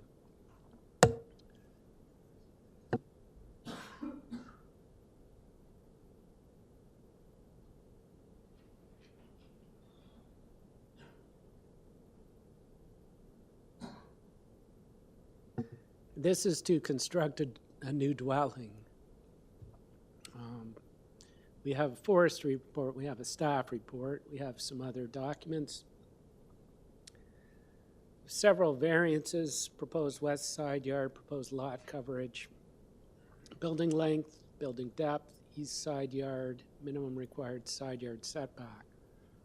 Staff report talks about agreement with the applicant to modify variance 2, variance 3, variance 4. And we have one person, the applicant, no other speakers. Is the applicant's agent available online? Put him on, put her on. Yes, it is. Good afternoon, Chairman and committee members. My name is Eddie Perez. I'm here on behalf of the owner and the designer of the property. As you stated, we're building a new home. What's your We made address? changes as per. What's your address? My address is 537 Rogers Road. Thank you. Do you have any changes? Okay. Do you have any changes other than? Yeah, we have a few changes. I'll go through all of them. Item number 1 got reduced from the deck from 172 to 162. And then item number 2, the coverage got reduced from what we had originally 37%, now it's 32.78. Number 3, the length got reduced from 1943, now it's 1750. And then number 4, the depth got completely removed. We don't have that variance anymore. And then number 5, the side yard is 172 instead of the 162 we originally had. And that's for both side yards, 5 and 6. So I feel with the changes that we made that everything is minor in nature and it meets the board test. So just before you, is that it? That's your presentation? Yeah. Okay. If you have any questions, I'm happy to answer them. Okay, but my question is on number 3. What number did you go down to on variance number 3? Number 3, originally we had 19.43 and we now have 17.50. The house itself complies. It's only that little nook in the back that makes it go over. The actual house is less than 17 meters long if you put the site plan up or if you put up the floor plan. All right, and variance number 1, is that staying as it is or did you change that? No, I changed that one as well. It was 172 before. Now it's going to be 1.62. 1.62, but I think that was in the application. Yeah, but number 5 you went to 1.72. Is that right? Correct. Both 5 and 6, 1.72. 5 and 6 are 1.7. Both side yards got increased. Okay, so we've got a request that you clarify variance 1 because the proposed west side yard setback is at 1.62. Has it changed? Because it's yeah, it's 1.62. Yeah, I thought it was stays 1.62 in your application. Am I wrong? Did you change it? Yeah, you're correct. Yeah, you're correct on that. It's 1.62. Okay, so it stayed the same. Okay, Correct. so 2 changed to 32.78, 3 changed to 17.5, 4 is eliminated, and both 5 and 6 are now 1.72. 1 stays. That's correct. Okay, we got it. We have questions from the panel members. All right, so we're going to go into committee then. We have. Okay, thank you. Thank you. Do we have any comments on this, or do we have motion on it?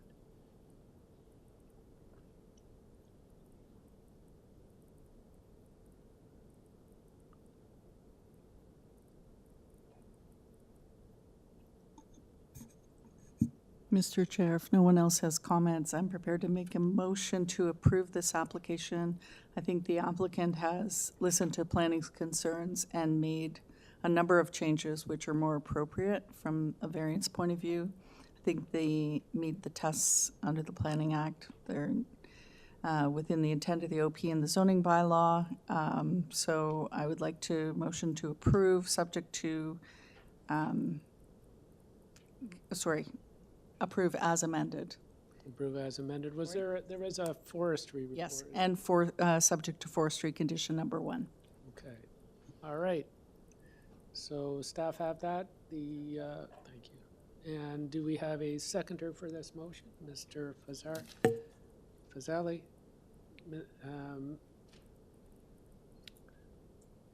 Okay, all those in favor?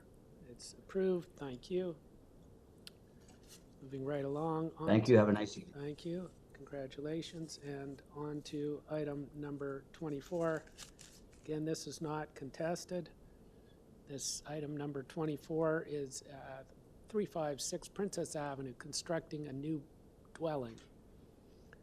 There we have a number of documents, including forestry report, staff report. 24, am I on 24? Yes, okay. Did I get it right? Why did I have it?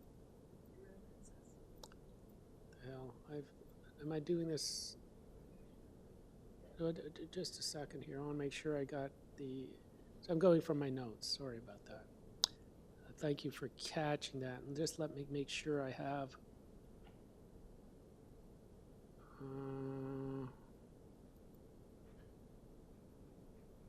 I may have to, just to be on the safe side.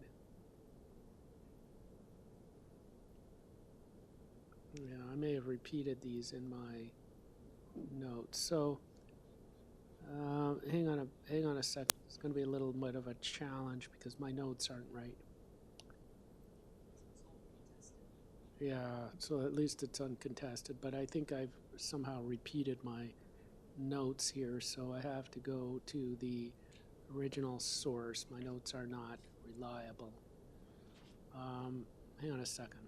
Just bear with me a moment.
Okay, so we're dealing with 36 Compton.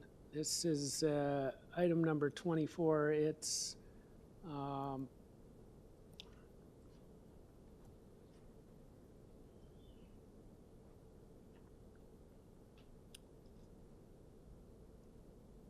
this is to construct a west side addition and modify front yard and entrance. There are 2 requested variances. They include proposed west side yard, proposed building length.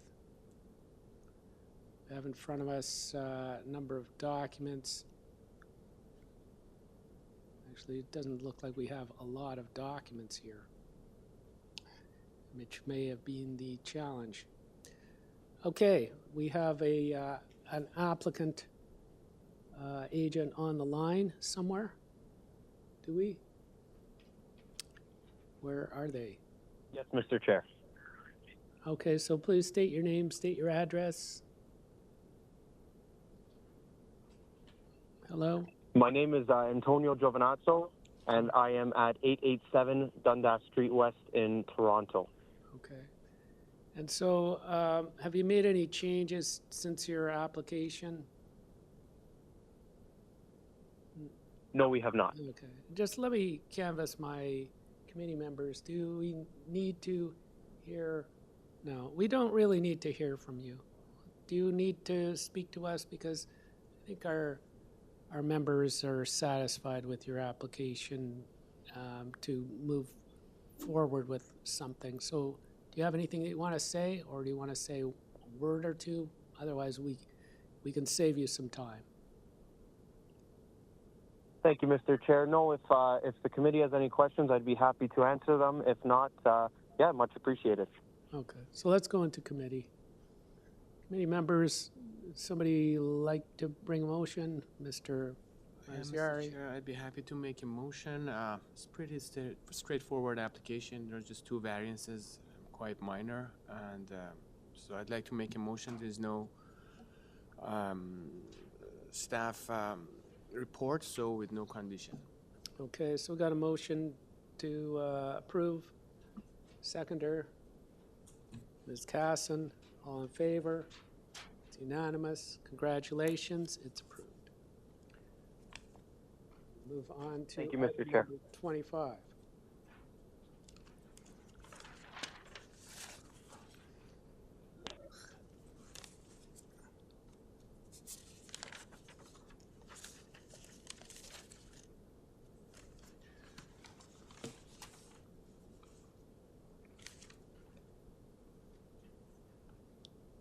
Item number 25, we've got one write-in neighbor who's going to be joining us in a moment.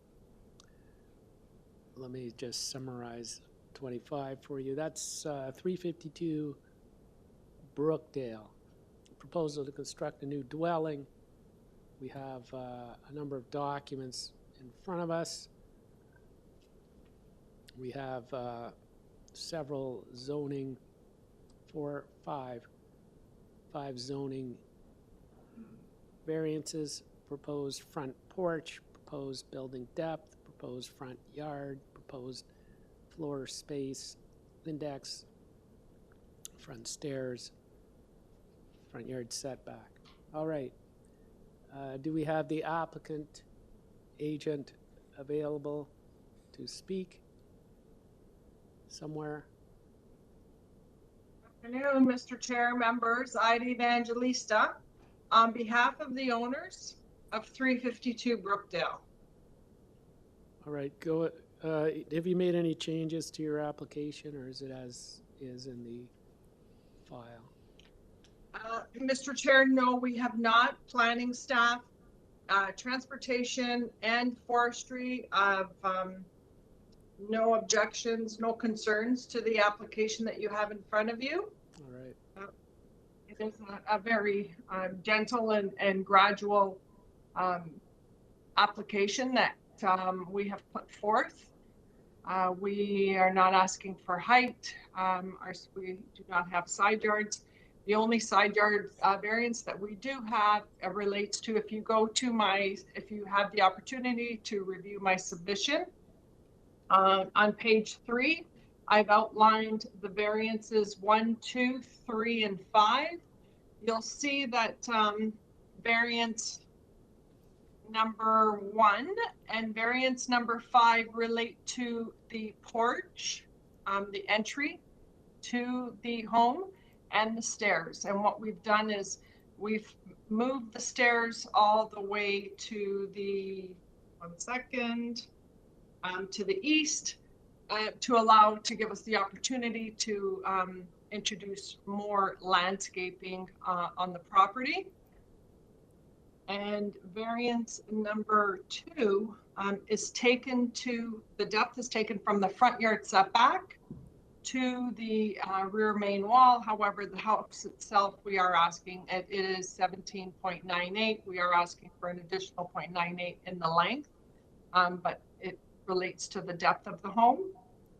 And our front yard setback, you'll see again on this particular photo that I shared with you, you'll see that what I've highlighted in yellow, 5.92, is taken to the bay window at the front of the house.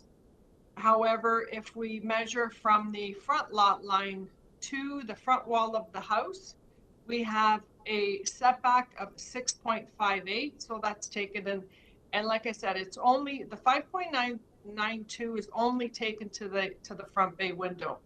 However, to the wall, to the garage, to the main wall, it is 6.58, which is, and the front yard setback has been determined at 6.28. So we well exceed the actual front yard setback.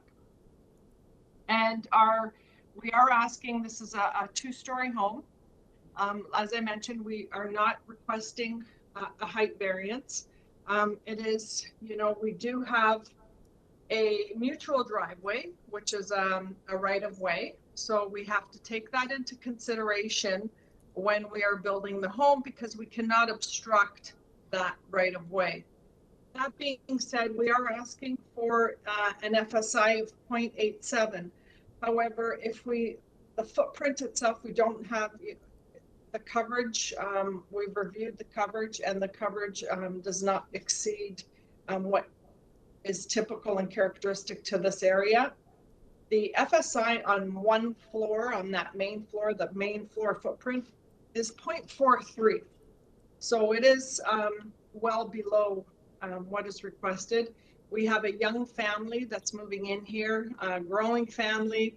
This is a well sought after area, very walkable with a great catchment for schools. And I am open, and I would just, in closing, I would just like to state that what we're proposing here is a form of intensification that does meet the 4 tests. It is in keeping with the purpose and intent of the OP and ZBL, and it is appropriate and desirable for the area. This is something that, an area that has undergone and is undergoing reinvestment, and what is in front of you is extremely characteristic to the area. I would also like to add that we see that the owners next door that share the mutual driveway, they did submit a letter of concern. I had the owners speak to the neighbors. I believe we have come up with a solution. However, I'm not sure if that's who will be speaking, but they will be working together in achieving a garage space for the neighbors that is suitable for them. All right. And I'm open to any questions that you may have. Questions from panel members? No questions. All right, we've got a resident somewhere. I have a written-in candidate as a resident. Is that still? No? I have a person from 354 Brookdale written on my list in handwritten ink. Yeah, but oh, those are the is that person here? Yeah. Through Mr. Chair, we have this person online. All Give me right. a second. I try to unmute him, but yeah, worked. All right, go ahead. Please state your name and address. Matthew Younger. What's your address? Matthew, please do not touch your mute or unmute button. I will unmute you. Do not touch it.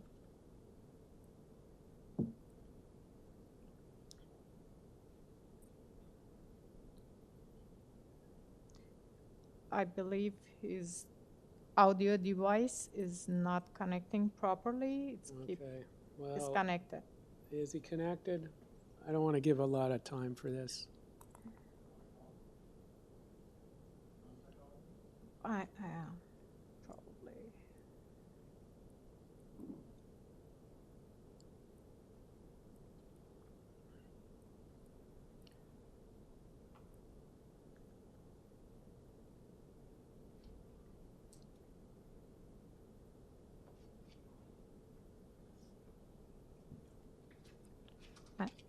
Hello? Matthew Younger.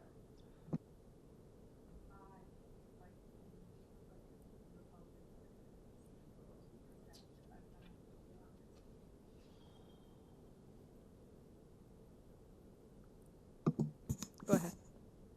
Introduce yourself. This is Matthew Younger from 354 Brookdale, neighbor to the west of the applicant. I agree that we have, I think, reached a solution that we're going to mutually work on the shared driveway and on the garage. However, I just wanted to ensure that the garage is added to the architect's plans because it was previously not included on the plans as a dwelling or a structure. But yes, I've spoken to the applicant. I have no issue with any of the variances that they're proposing. All right, thank you. Anybody have a question? Seeing none. The applicant, would you like to respond, or can we get into our committee now? You can watch Applicant, do you have anything else to say? the rest of. Hearing nothing from the applicant, let's go into committee. Panel members, we have a motion or a comment?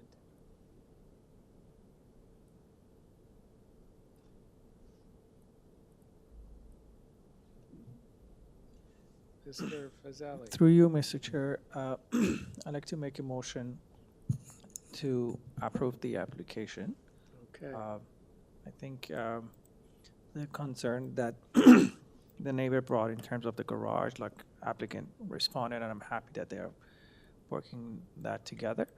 So I'm just looking at if there is any other conditions or anything. I do not see that.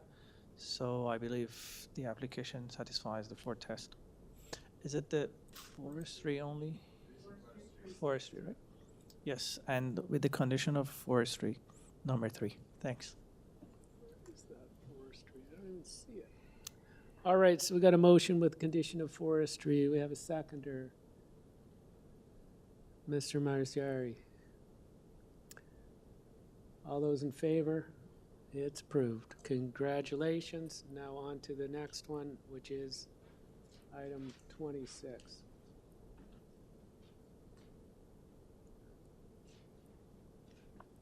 '26 is 425 Merton Street. It's to convert existing garage to a garden suite. Got 2 letters of support. We got a staff report. Staff report references a refusal of a variance, one of the variances. 2 variances are proposed ancillary building containing a garden suite coverage and the proposed rear yard soft landscaping %. Again, the staff report asks for refusal of the variance number 2. We have the applicant and 2 area residents. So applicant, if you're here, please state your name and address. Yes, my name is Brandon Macmillan. I live at 20 McCrae Drive in East York, which is just down the road from this property. Right. Have you made any changes to your application? No. No. All right. Okay. Go ahead. Got 5 minutes. Okay, about 12 years ago, I built a 68.19 square meter detached garage behind the duplex that I own. No variances were required at the time in order to build that garage. It was fully permitted. I'm now seeking to convert that existing garage into a garden suite. It's noteworthy that I'm not requesting to change anything that is currently on the site. I'm keeping the existing walls and roof, and all landscaping would remain unchanged. Next door neighbors on both sides have sent in their letters of support. And in order to meet the new garden suite specific zoning requirements, I require these 2 variances. The existing garage is 8.19 square meters larger than the 60 meter max for the garden suite footprint. And there's a requirement of 50% rear yard landscaping, whereas my current and proposed rear yard landscaping is soft landscaping is 18.81%. Of course, a large portion of the rear yard is currently and has always been tenant parking, and then the garage itself. My original discussions with staff, they indicated by email that they were supportive of the application. They were seeking an opportunity to try to improve the existing stormwater management situation. Even though what I have now was lawfully completed at the time, staff described seeking a win-win. Staff asked if I would consider revising my application to include the removal of the concrete patio behind the garage, and indicated that this would achieve the win-win they were looking for. As a bit of context, the patio is approximately 7.5% of the rear yard area. This would bump the number from the 18.81 to 26.31. Still, of course, short of the 50% requirement. I asked staff if replacing the patio with permeable pavers or a wood frame deck would be considered soft landscaping. I was told no, which frankly is kind of surprising because I thought the whole purpose of permeable pavers was for this exact application. After checking with my lawyer, I informed staff that I would not be able to revise my application as I'm obligated through my existing tenancy agreements to provide that patio. And because permeable pavers and a deck, etc., did not count as soft landscaping, my hands are essentially tied. The staff report caught me by surprise. While I understand the desire to make something better than it exists today, we're in a housing crisis and I'm seeking to add a dwelling unit without changing the current stormwater situation at all. It's my opinion that the application meets the 4 tests of the Planning Act. Contrary to the staff report, I believe the application is minor because this is an existing condition and the net result of the impact is unchanged and therefore must be minor. While the proposal doesn't meet the 50% soft landscaping requirement, regardless of whether or not the application gets approved, it stays the same as it is today. I'm requesting that you approve both variances as submitted, and failing that, I'm asking you to approve the variance number 2 at 26.31%, so that if by some chance I am able to come to an agreement with the existing tenants with regards to removing the patio, that the project can proceed without further delay. That's all I have. Okay, questions to the applicant? Anybody? I actually have a question. So if we approve this application, are you open if we include permeable pavers as part of our approval? Yes. Okay. But it's still, just to note, I mean, it depends. I know it's not meeting the soft landscaping requirement, but it helps the stormwater management, so. Yeah. And you mentioned that you're going to increase the soft landscaping to 20. What was the number? No, it's not that so I'm obligated to provide the patio that's existing there. I can't take it away without breaching my leases with the current tenants in the duplex. My point was that if you're not willing to approve it as submitted, then I would continue to try with the tenants to get their agreement to basically allow me to remove the patio, which is what staff asked me to do originally. And if the tenants agreed and I removed the patio and replaced it with grass, it would increase the number from the 18.81 to 26.31. But that's kind of a backup plan because it's not within my control. Okay, thanks. Do we have other questions for the applicant? Where are our residents? Do we have residents who are speaking to us? Anybody? Okay.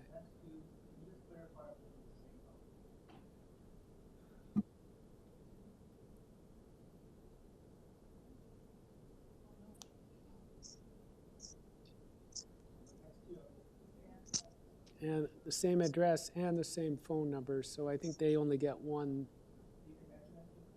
Yeah, okay. So are they there? Okay, so put them on. Maria and Natalie are unmuted. Okay, so they're there together. So would you please state your Yes, names? We're gonna yes, consolidate this you. is Natalia. Yeah. Yeah. You're We'll one. split our time. Okay, so you got 5 minutes. Go ahead. Just Yeah. state your names, your addresses. Okay. And go ahead, and we'll give you the. Yeah, so Natalia Nemilivska, it's 421 Merton Street. We're neighbors with Mr. Brandon. As we indicated in our letters, we're not against this proposal, but the proposal itself that we saw was very sparse, and so there wasn't much information there. So we were here more to listen in and get more details on what is being planned, and we did get that. The only question that I have, or maybe a query, and this goes for all of the neighbors, so that would include ourselves, 421 Merton Street, 425, and then the other house that is tangent to 425. I'm not sure what that number is. We already have drainage issues in our backyards, so I just don't know, or I'd like to hear whether transforming a garage, which is there to satisfy a specific function, transforming that into a dwelling, is that going to have potential impact on all of our properties? Because we already have a swampy backyard as it is. Our backyards have drainage issues, so that's what I wanted to just kind of flag, or maybe just raise that question for all of us. That's all for me. Do we have? Is your friend or your Yes. Maria, do you have anything more to say? Sorry, Like, you want to say the same things, or do you have Well, anything interesting to add? no, I'm here to listen, and I did have a discussion with Brandon prior to this hearing, so I don't oppose the proposal. I'm just here to listen, but I do support Natalia's question in terms of just clarification in terms of that garage is now proposed to be a home with water being as a requirement. So does that at all impact the backyards and the swampy nature of the situation with our property? That's all, which is adjacent, which is right next to next to 425. That's it. Thank you. All right, members, any question to the resident?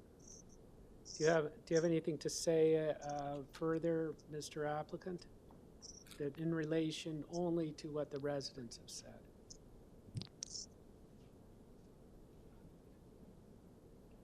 Hello? Mr. Applicant, you can say something if you want to now, but only in relation to what the residents have said. Would you? Okay, yeah, sorry. I was on mute. I just came off mute now by the look of it.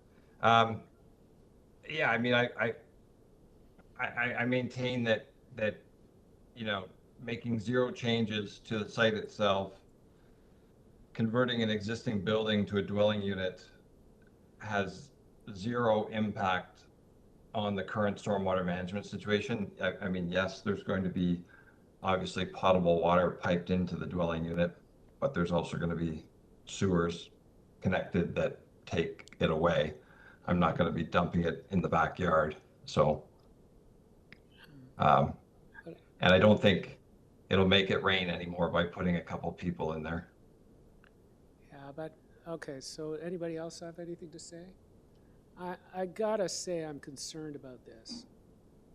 Because, like, I know, like, you're asking for something, and the city said that they were going to give you a win-win type of situation, and your neighbors have said it's swampy there, and the staff report don't usually get a refusal.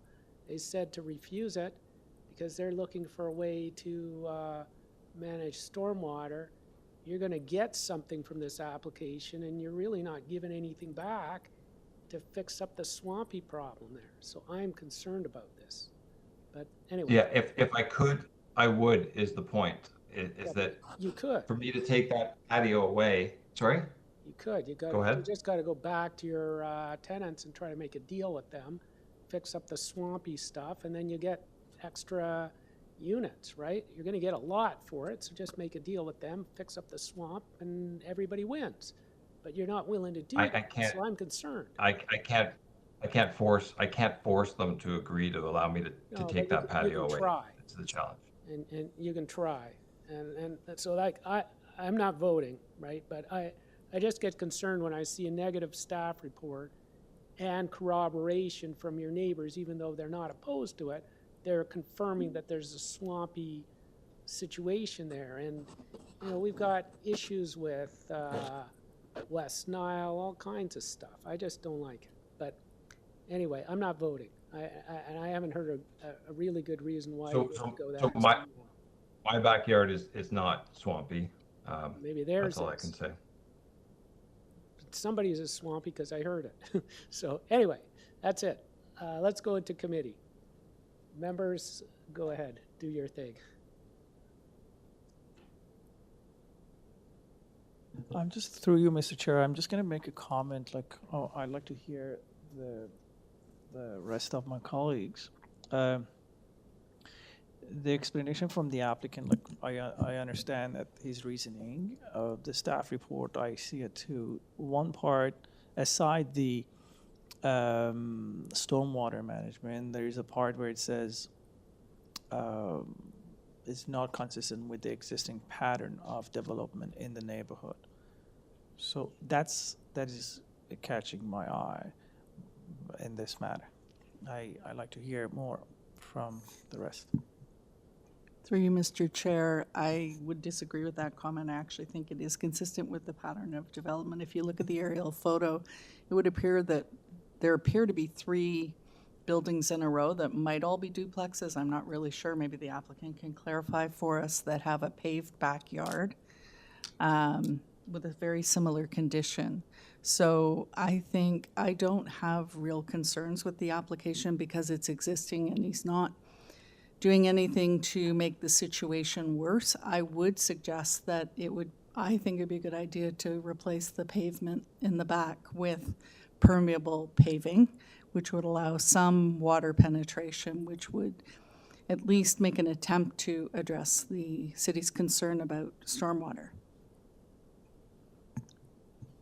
So I'm not voting, but I just like, if you looked at the aerial and you see a whole bunch of paved over backyards, and I even understand the planning staff's concern more, because I don't know what kind of approvals were given when all these paving over backyards were done, and maybe it was swampy so grass didn't grow right, so people just put in concrete and hard paving and made it even worse. But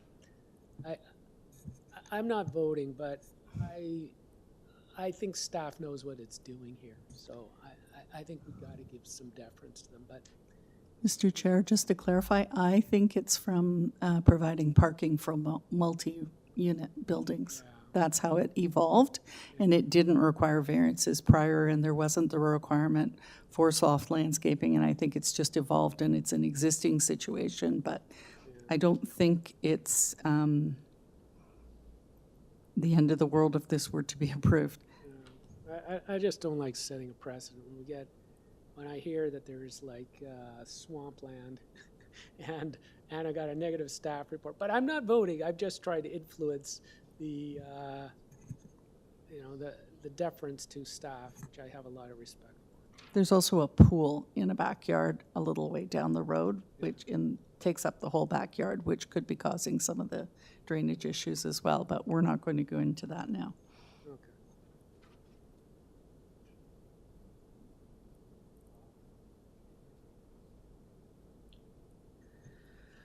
So through you, Mr. Chair, I'm willing to make a recommendation for approval of this application, subject to the applicant replacing the concrete pad in the rear of the garage with permeable paving of some sort, no larger than the extent of the existing concrete pad, I would say.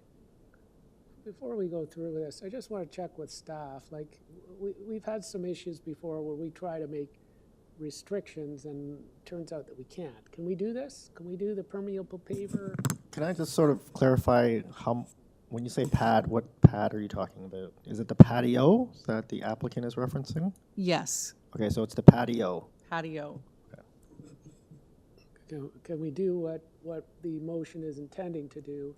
Do we have that jurisdiction to say, yes, we will approve it, but I would say you can. It's related to the variance, which is soft landscaping. Okay. So it's just the patio portion. So Correct. We can do what Ms. Casson is trying to do then. Correct? All right. So we have a motion on the floor. Do we have a seconder? I second We that, do have a Chair. seconder from Mr. Marziari, and so we put it to a vote. All those in favor? It is unanimous. Congratulations, it's approved. All right. Item 27.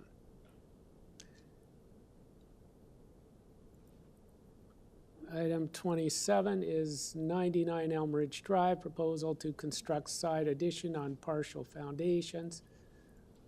We've got a letter of objection. We've got a few other documents on file. This is one variance required minimum side yard setback is 1.2 meters, whereas the required minimum lot front, where the required minimum lot frontage is 12 meters or less than 15. So this deals with the side yard setback.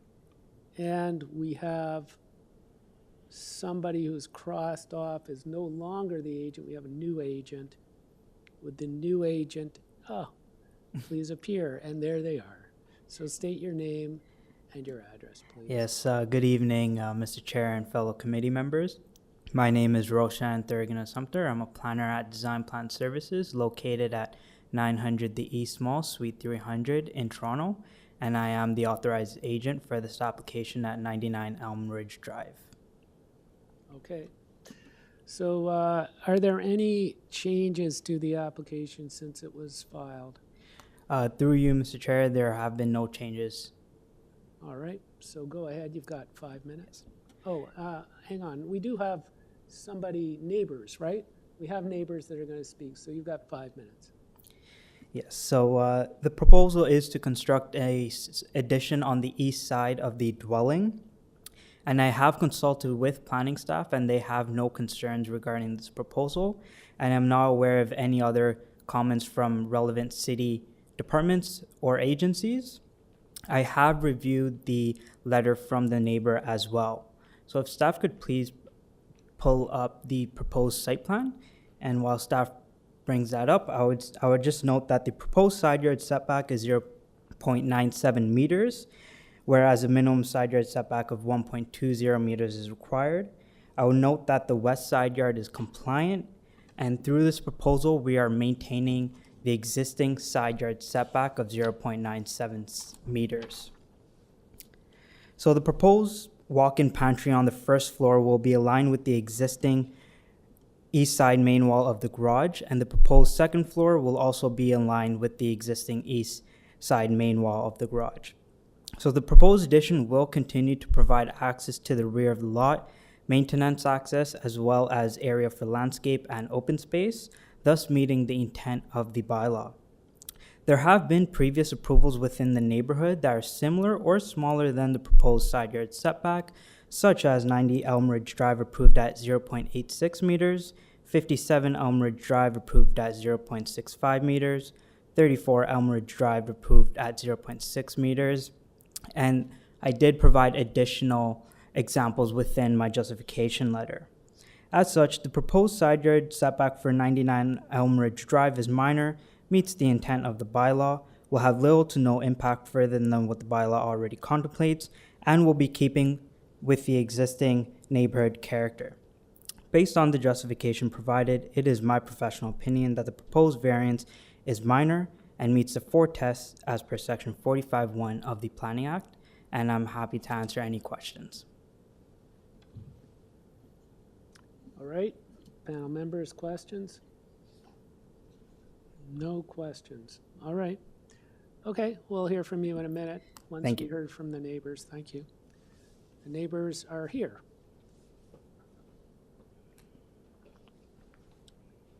So please state your name. Yes. Hi, good afternoon. My name's Elliot Schiff, and I am the neighbor. My wife, Risa's on video with us. I live at 97 Elmridge Drive, so the west side of my house faces the east side of the proposed development. I just want to point something out, that the existing garage is 0.97 meters, and if it were built today, it would be 1.2 meters. So we already have a narrower space between the houses than would be allowed. What this minor variance is going to do is going to further narrow the space between the houses. And I've also attached some pictures that I took in the neighborhood. I'm not sure if the houses that he's referencing impacted the houses the same way this proposed addition is going to impact ours. But it's quite clear that we are going to lose sight lines and a lot of light in our house, both looking out from our kitchen window and from the upstairs. And our position is that they should be, required to honor what the setbacks are required, which is 1.2 meters. 0.23 meters or 9 inches may not seem like a lot, but it actually is, and it will impact, I think, the value of our house as well. I work in the real estate industry, so I think I have some idea about that, but you can see from the pictures that I've provided in my file that we are that side of our house is now going to be in darkness. Come on, I can't hear. Hello. Hi. So that primarily is our concern, that this is going to affect not only our quality of life, but I think the value of our home. By allowing this, I think that the setback should be honored for what it is, 1.2, and give us a little bit extra room between the houses. I am also concerned that any sort of construction that close to our property line could affect the foundation of our house, and we have a number of concerns about potential runoff and all sorts of things that I'd like to see addressed if this does get approved. Okay? That's my presentation. And you do you want me to just go through the pictures? You have them up there, or is it clear from? Got anybody, any questions for the? Okay, so that's our house now. I've gone, and that was done at 5 o'clock last week, and you can see from the other picture We're the at a subsequent. time, right? Same time of day. What is the time? So what that's showing is that's what our house is going to look like after this, if this minor variance is approved. Where our whole side of our house is going to be covered in darkness. And there are numerous examples on the street of this, and I don't think it's right. All right. Questions for the resident?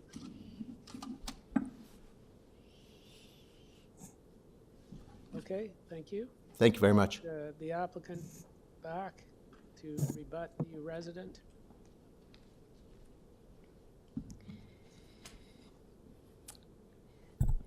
Yes, through you, Mr. Chair, I would like to thank the resident for coming out and providing his comments regarding the proposal. I would just like to note that the current dwelling, we will be maintaining the existing setback of 0.97 meters. And I would like to note that the west side yard setback is compliant, and I have confirmed that with my client that they currently do use the west side for accessing their backyard, and they will continue to be using the west side for access. In terms of the actual proposal, I would like to note that the proposal is compliant with all other provisions such as height, and I would just like to note that this proposal is minor, meets the 4 tests of section 45(1), and I'm happy to answer any additional questions. Questions for the applicant? Thank you. We'll go into committee. Committee members, anything that you have to say on it? We have a motion on it.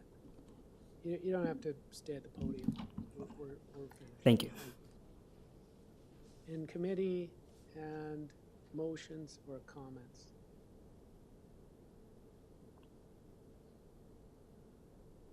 Nothing? Through you, Mr. Chair, I'd be happy to make a motion based on the fact that the addition is following the existing condition. They are not seeking any extra setback comparing to what is the existing there. So I'd like to make a motion to approve this application. I think it satisfies the 4 tests, and so I don't see any comment or any staff report, so no condition. Right. Okay, we got a motion approval, no conditions, and I saw Mr. Fazeli, who is seconding that. Do we have a, let's put it to a vote. All those in favor? And it's unanimous. Congratulations, the approval is granted. On to the next one, which is number 28. 28 is thankfully unopposed. I can't believe it. This is 8 DeVere Gardens. It's a proposed cabana in the rear yard. There are some documents, including a staff report, which notes a revision and a modification to variance number 1. There are only 2 variances required. One is the rear yard landscaping, and 2 is proposed lot coverage. So we'd like to hear from the applicant, the agent of the applicant, and where would they be in virtual reality? Online. Okay, put them on, please. Good evening, Mr. Chairman and committee. Hello, My name is applicant. Gagan. Hello? Hello. State your name, state your address, and then we'll talk. My name is Gagan Hajatri at 141B as in Beta, Jersey Avenue, Toronto, Ontario. Okay, so I just want to be clear. You've made a revision, right? Is that correct? Yes, correct. As per staff comments, we revised our site plan with their recommended modification to variance 1 to bump up the proposed rear yard landscaping to 40% instead of 30. Okay. Well, now I will look around the room to see of my colleagues, do people want to hear a presentation? You are in luck, Mr. Applicant. Our esteemed colleagues on the panel have decided that you do not need to make a presentation should you choose to elect not to. What would you like to do? Fantastic. I will elect not to do a presentation. Thank you. Okay, so now we will go back into committee. And do we have a motion by a panel member? Yes, through you, Mr. Chair, I believe I'd like to make a motion to approve the application. I think the applicant provided the satisfaction for the staff report, so I'd like to make a motion to approve as amended. There's no other conditions? No. As amended, yes. Thank you, Mr. Fazeli. So motion to approve as amended with the modification to variance number 1, and it's seconded by Ms. Casson. Those in favor, it is approved unanimously. Congratulations to the applicant. And we move to Thank you. You're welcome. Item number 29, which is the item number 29, which happens to be an application for 192 Glendora Avenue to construct a new 2-story dwelling and a garden suite. We have on file a number of documents, including an arborist report, a staff report, And this includes several variances. I've counted 10.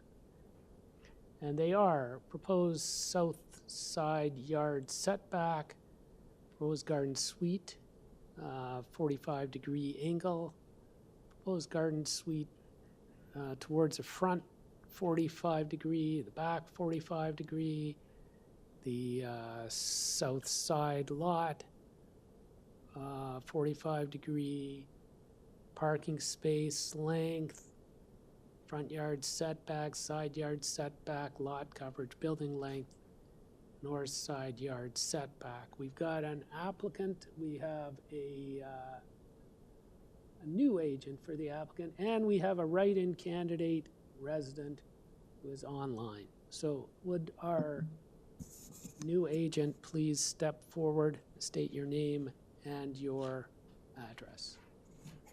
Through you, Mr. Chair, we have Hua Tang online on behalf of the applicant, and I believe the other person who was here is not anymore the neighbor. We do not have her on the online either. We do not have a neighbor, so there is no resident to But we speak to have us. Hua Tang online, and we have the owner sitting back there in person. Okay, so we have the owner and we have the owner's agent, but we do not have anybody opposing them. Is that fair and correct comment? Okay. So so why don't we put them on? And then I will ask them their name and address. Are they there? Okay. Are they there? Hello. Hello. Hi. Would you please state your name and your address? My name is Hua Tong. My address is Unit 60262 Forest Manor Road, North York. Okay, and are you the Yeah. agent? Are you the owner? Or are you both? Both. Authorized by the applicant, Rachel Wang, I will speak at the hearing. Okay. You're well. Okay, let me just turn to my colleagues and see. Oh, by the way, are there any changes? Have you made any changes to your application since it was? Yes. Yes. What changes? Have you Yes. I have made some changes. To the various number 8 and the number 9, the updated proposed building length is 16.66 meters, less than the maximum permitted 17 meters.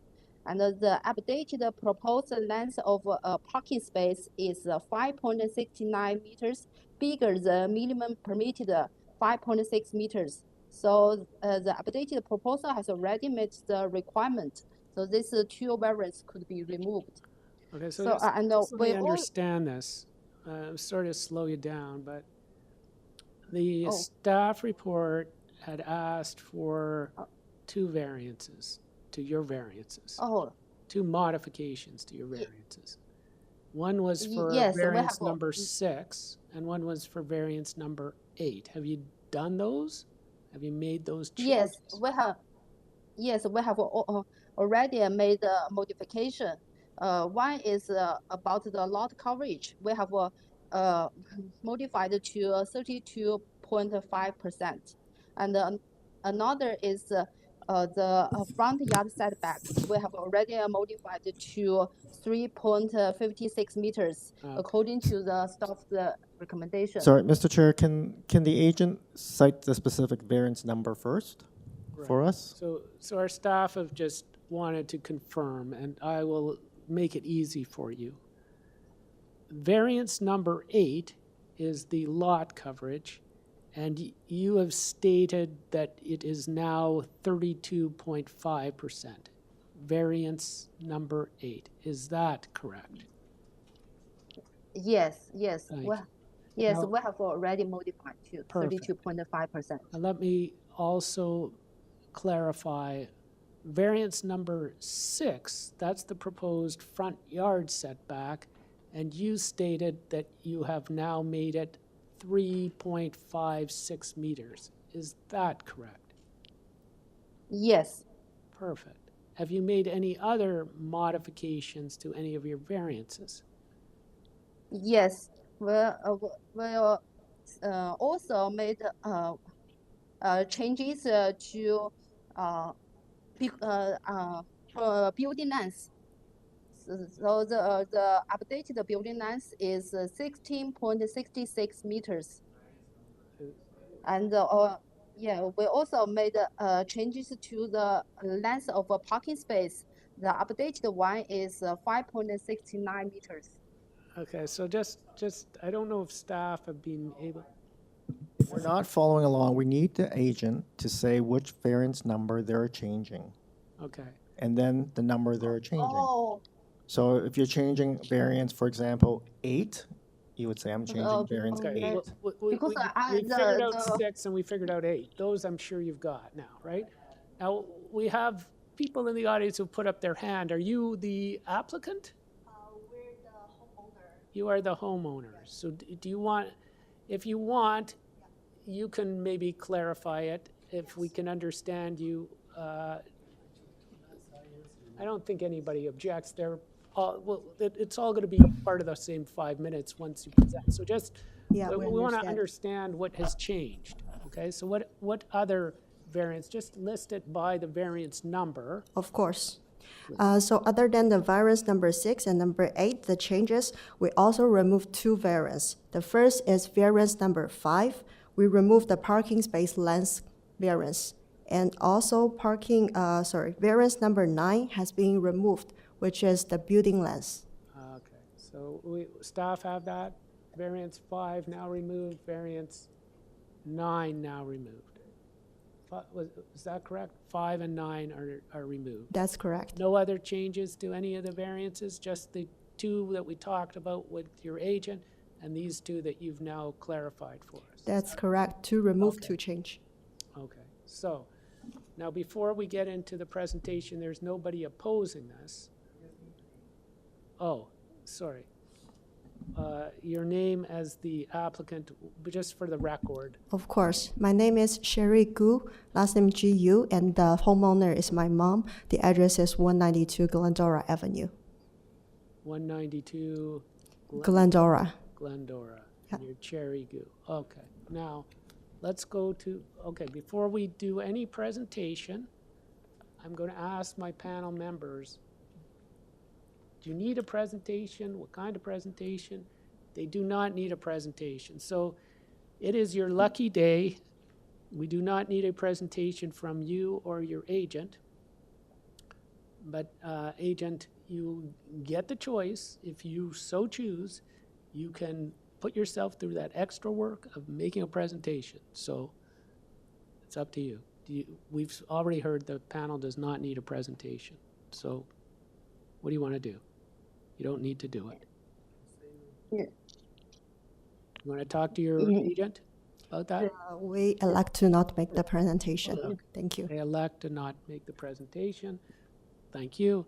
We are now going to go into committee, and I seek the esteemed advice of my committee panel members on what they choose to do in terms of a motion.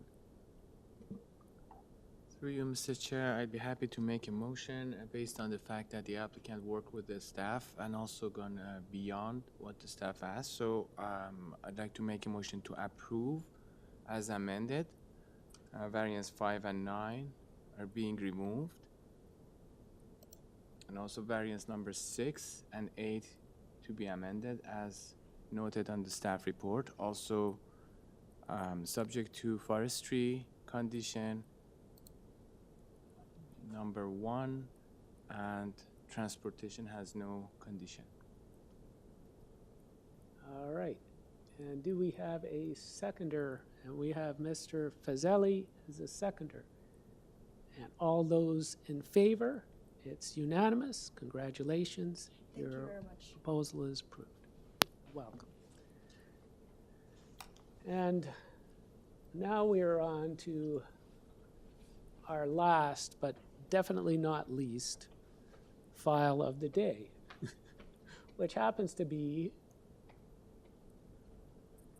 number 31 and also known as 294 St. Clements Avenue, a proposal to construct a new detached dwelling. Not to be outdone by any of our previous applications today, this includes a forestry report and 8 letters of objection, a staff report, and it concerns a number of variances, a total of 8 of them, including proposed front yard setback, proposed east yard setback, proposed building length, proposed floor space index. The canopy is covering a platform which does not meet a particular regulation, proposed building depth, proposed rear platform deck encroachment, proposed platform encroachment, and it is noted in the staff report that there has been a revision made to the application to modify variance number 3. We have at the podium our friend who will state his name and address, please. Good afternoon. My name is Mehran Haidari, 1090 Don Mills Road, Unit 506. I'm applicant and represent the application. So I agree with the staff regarding variance number 3 and reducing the length to 18 meter.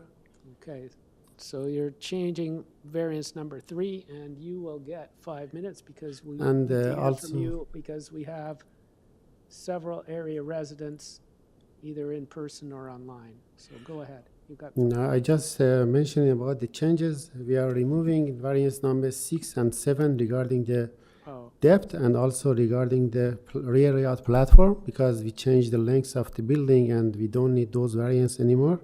Okay. So 6 and 7 are coming out. Yes.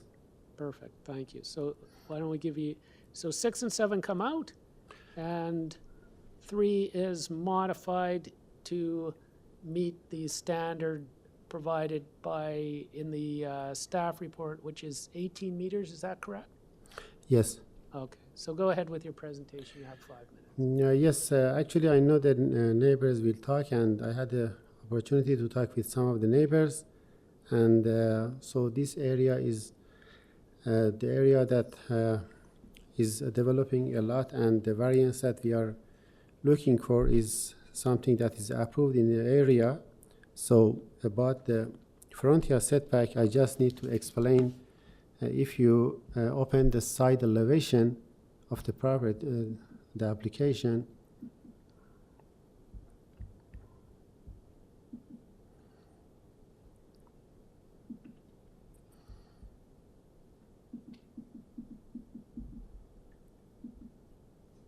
drawing A09 or A09, if you open the, yes. Actually, this is not the drawing that we are going to get committee to approve. There is a new submitted drawing. Yes. Yeah, if you see here, so this in the design that we have here, so I don't have any canopy projected from the front yard, and also the upstairs is sitting back 1.4 meter. So the proportion of the building that we are looking for the front yard setback is just the portion that is working as a part of the canopy and the porch. And also about the floor space index that we are looking for 0.85 times. This is something that is approved in the area more than here. For example, 144 Roswell Avenue 0.87, 222 St. Clements 0.89, 151 St. Clement 1.183, and the 3 application on the Oriole Parkway 0.96. So we are something close or less than those variances approved.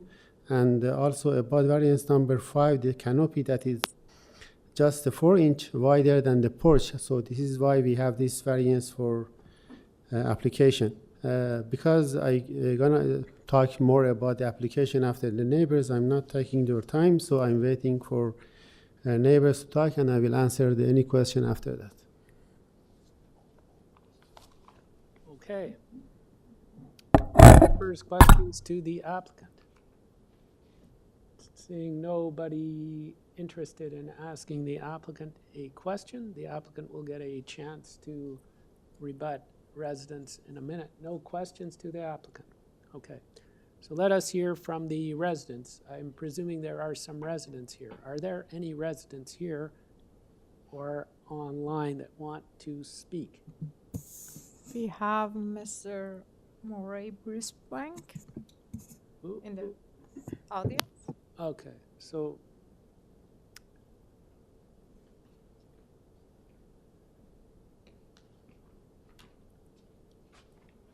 all right. Hello, Mr. Resident. Please state your name. Please state your address. It should be on if you press the button. It's not on?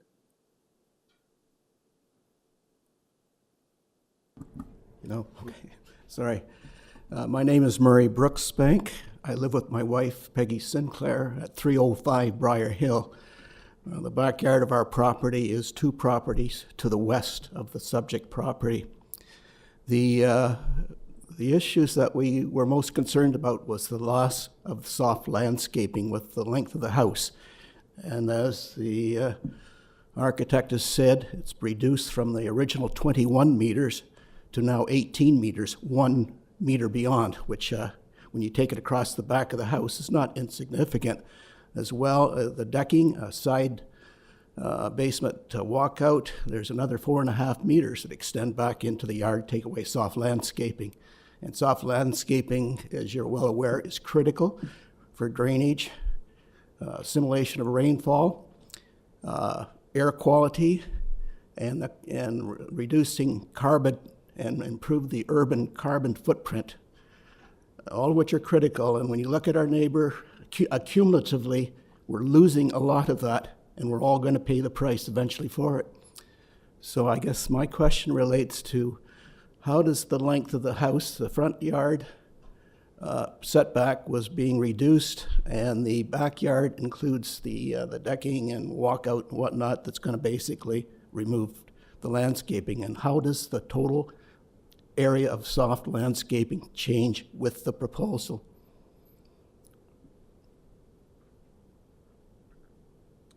So is that it? Any questions from residents? For the residents from our members? I would note that we do have standing water, and there, like, if you read my letter, I've taken pictures of various years where the ponding of water is just where the low lots on that stretch of the street, so water ponding is fairly normal. And as advised by the Committee of Adjustment, when 292 St. Clements came up, drainage is not under the purview of the Committee of Adjustment, but I would suggest that paving over lots is. Okay. I thought, and that's it, right? You don't have anything more to say, do you? Sorry? You're done, are you? Yes. Okay, so there's no questions from our panel members. You can please have your seat. Thank you for your input. We will take it into account. And we have another resident somewhere, do we? Yes, we do. We have Judy Taylor online. Okay. Sorry, thank you. Thank you. You won't let me unmute. You're unmuted. We hear you. Oh, you can hear me now. Okay, Oh, it yeah. comes up as unmuted. So yes, State I your really do name want to speak first. to this. Yeah, start I'm by sorry, stating my your name name, is- please, and your address. My apologies. My name is Judy Taylor. I live across the street from the subject property. Okay. I'm the homeowner of 297 St. Clements Avenue. Perfect. So you've got 5 minutes to make your comments, and I would just Thank you. suggest to you, because we've had another neighbor, I would try to provide things that might be different than that neighbor, or just commentary that Oh, that- absolutely. that enhances it rather than repeats it? That's what we ask Yep. for residents. It's just helpful. Okay, for first them. of all, I want to thank you, I guess, Mr. Chair, and your committee. And I really think that people need to understand how important it is that your applicant or application technicians, in this case, Sam Morizani, returned phone calls, returned emails, like was amazing. So I just want to compliment that. And also the applicant did change the documents that were initially, they weren't sent to us, which was odd, but I was able to find it online. But the those documents were not at all in keeping with the neighborhood. So if we could go to slide, you can see on that one, all the red, none of those, all the reds are non-compliant, green compliant, gray non-applicable. So if you go to the next slide, please, sorry. That's my house because I live across the street where it was permitted to do a house like this beside me, and it's the side yard setback. So when the City of Toronto approves a reduction in the side yard setback, so existing construction, keep the wall. New construction must be like 3 feet to allow for workers to, you know, put their platforms, people to maintain their property, everything. When this committee approves a reduction in that side yard setback, you damage the existing properties. We still have issues. You hit the gas line. We're still dealing with the water. All of the stuff that is a direct result of this committee approving a reduction in the side yard setback. So if we can go to the next slide, please. This proposal, the biggest condition right now with this proposal is if they say there's a 51% green space, that's the white. That is not 51%. So what they want to do in this is they want to take the front yard, pave the whole front yard, as you can see on the right side image, and that's because you want to move the entrance to the right side instead of the left side where it exists all across the street. Can you go to the next slide, please? And you will see that along the, well, yeah, those are all the non-compliances. Can you go to the next slide, please? All the way along there, that light green line, that is the face of house. So what this applicant wants to do is they want to move the face of the house 3 stories forward. So the light green line, the dash green line is what we have all across the street, both sides, whole neighborhood. They're all verandas or they're porches, or somebody, you know, has applied and got a variance to enclose their porch, which is fine. But this application is to do 3 stories, like 8 cubic meters of addition. They're going to bring the front of the house forward. It doesn't exist anywhere in the neighborhood and doesn't allow them to meet the requirements of drainable space in this neighborhood. And we need the drainage where we have underground streams and we flood. My basement floods every year because of the construction next door. If we can go to the next slide, please. So you see what happens. You take all of these houses that they are 2-story homes and you put in a 3-story home. And the way it's justified is by saying, okay, you have a certain amount of square footage, which I'm assuming because we don't have the floor plan. So I'm assuming at the front door, you're going to have a certain amount of ground floor space to say, oh, that's, oh, sorry. Okay, next slide, please. Sorry. You can see what happens with the levels. I'm sorry, I'm out of time.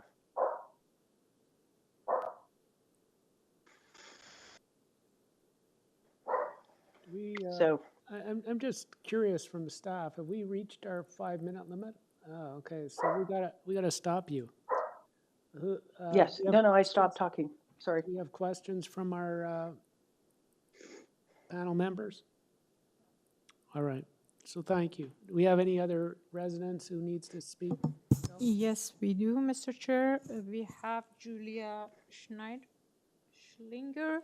on the phone. She couldn't connect to WebEx, so I will put her on speakerphone. Right. Julia, you need to introduce yourself. Okay, would you please Hello? state your name Can you and hear your me? address? Yes, we hear you. Please state your name and My address. name is Julie Schillinger. I live at 289 St. Clements Avenue. I was recently approached by the architect for 294 St. Clements saying that they would withdraw variance 3 and reduce the length of the house. Has that happened today at committee? Yes, that's my understanding, and modify variance number 3. Yes? Okay. So my biggest concern was with the excessive length with this house. And when I was approached by the architect 2 evenings ago, he said they were going to reduce the length, and it would no longer be the 21.87 meters. That was my biggest concern. And if that has been withdrawn, then I want to recognize how late the time is, and committee has had a long day, and I can end my call. All right, thank you. I'm presuming no questions. All right, so back to the applicant. All right, we've heard from all the residents. What has the length? Sorry. We heard from all the residents. Are we done with all the residents? Just to confirm from staff, we are. As far as I could see, we are. We're back to the applicant then, right? Yes. Mr. Applicant, you get a rebuttal for the residents. If you focus, please, on just the residents' comments. Thank you. First of all, I'm very happy that I'm working with a well-educated neighborhood, and I talk with some of the neighbors. They are very educated about what they are looking for and what is the application, and very detailed about the bylaw. And the neighbors' concern that they talked here mostly was regarding the old drawing that we already submitted a new drawing and updated drawing address some concern. For example, we don't have the landscaping variances on the front or the back. And also, the front elevation that shows on one of the slides from the neighbor is the old drawing. And the new drawing, we don't have the porch or canopy at the front. And the veranda that is lined up with the new proposed front yard setback. If you look at the site plan that we have, the front yard setback is from the veranda that is fully covered, the front elevation of the house at the existing. If you look at the survey, please.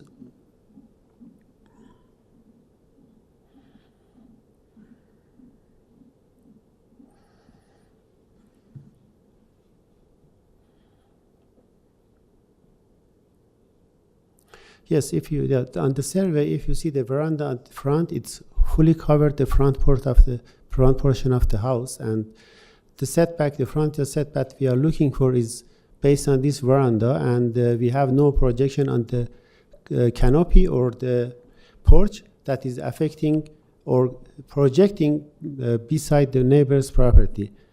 And one of the concern of the neighbors was about the drainage and about the side yard setback. 292 St. Clement is the house on the east side of this property is under the construction and have new permit.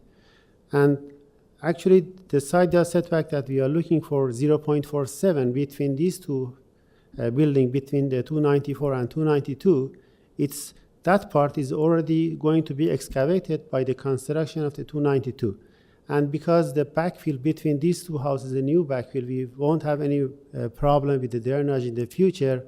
And actually, the side yard setback of 292 St. Clement existing was 0 meter. It was on the property line. And 294 side yard setback on the east, that is, we are looking for 0.7. Existing was 0.11. That we are improving the variance for the side yard setback. And if you look at the neighborhood, it's very compact area. Is a neighborhood, it's very compact, high density, and what we are looking for is the same density on the footprint. The footprint that we have on the first page, if you see, is a 33% lot coverage, and we are not Getting a exceeding. little concerned, like that you're sort of, are you addressing what the neighbor said, or are you, yes? Yes. Okay. Yeah. So because we are not covering more than the 33.46%, we don't have any problem with the drainage or landscaping or green area. And the walkout that we are looking for is a small walkout in the back. If you look at the new drawing on the site plan, we have the small, and we have just a 3-step from the backyard to the basement. So we don't have any big walkout or excavation on the backyard. And the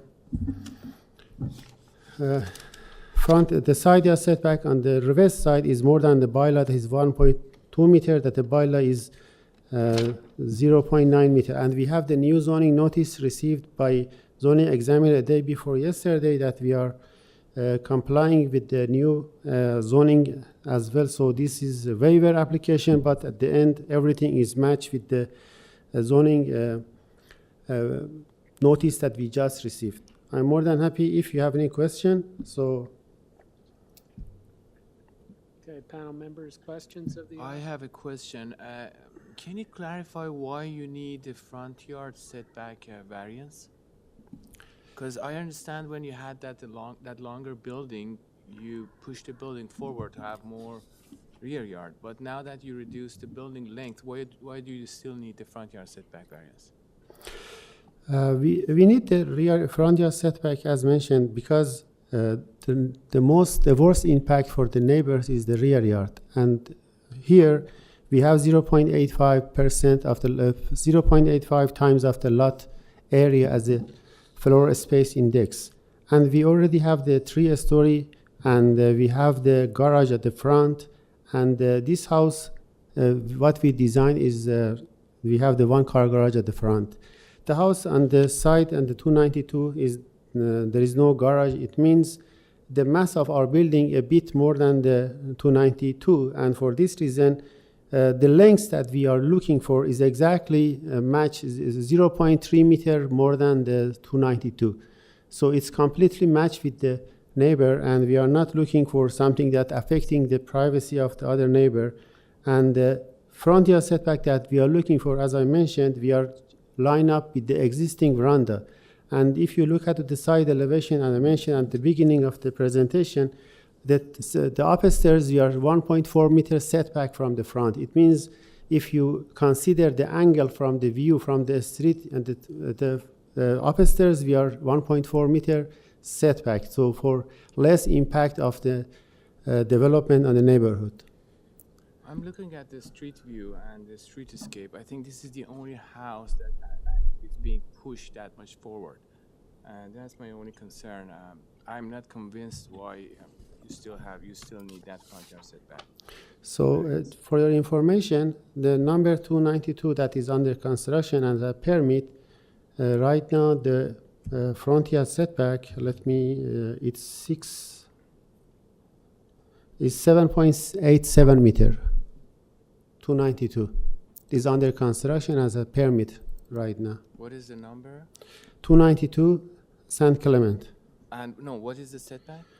Front yard setback, it's 7.87 meter.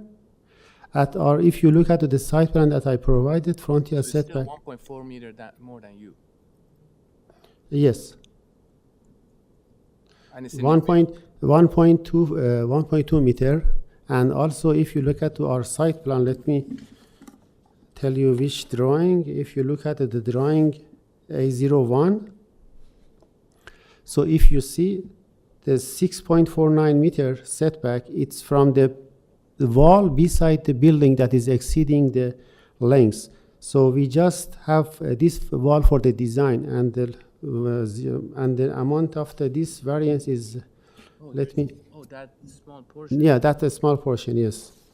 Because we are talking that we are 1.2 meter more than the neighbors. I want to tell you exactly what is the number that we have. We have 0.77 meter length of this small portion. It means 0.77 meter minus 1.2 meter. We are looking for 0.5 meter at maximum more than the neighbors.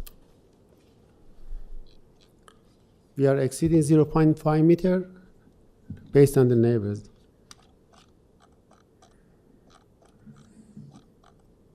Okay, thanks. All right, so further questions of the applicant? Ms. Yes, I have one question. Thank you.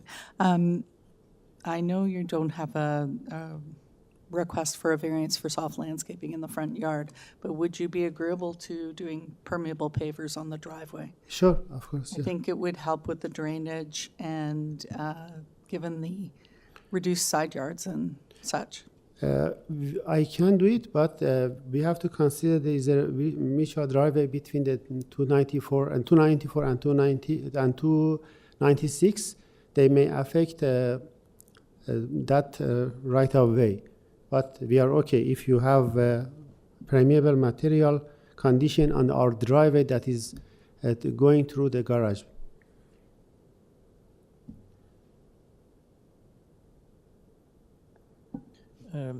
Through you, Mr. Chair, just to confirm, your FSI doesn't, it did not get impact, right? Was not impacted. Excuse me? The proposed floor space index. Yeah, it's 0.85. Yes, that did not change at all, right? Yes. And then 292 is exactly same number that approved in the committee.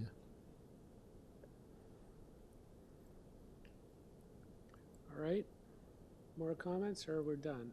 We're gonna go into committee. Let's go into committee, and so we're done. You can sit down. Thank you. You're welcome. Thank you. We're just gonna go into committee now. So we'll come back to you if we need you. All right, panel members, what do you think?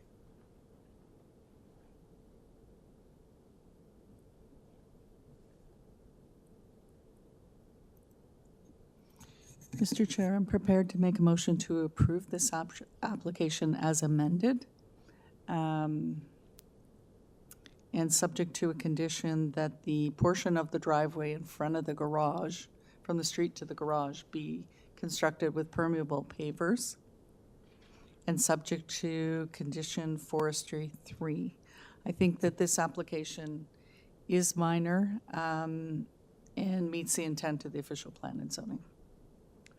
Just over to staff to make sure they got all that.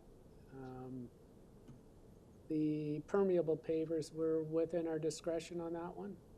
Okay, so staff have the entire, does everybody understand what Ms. Casson has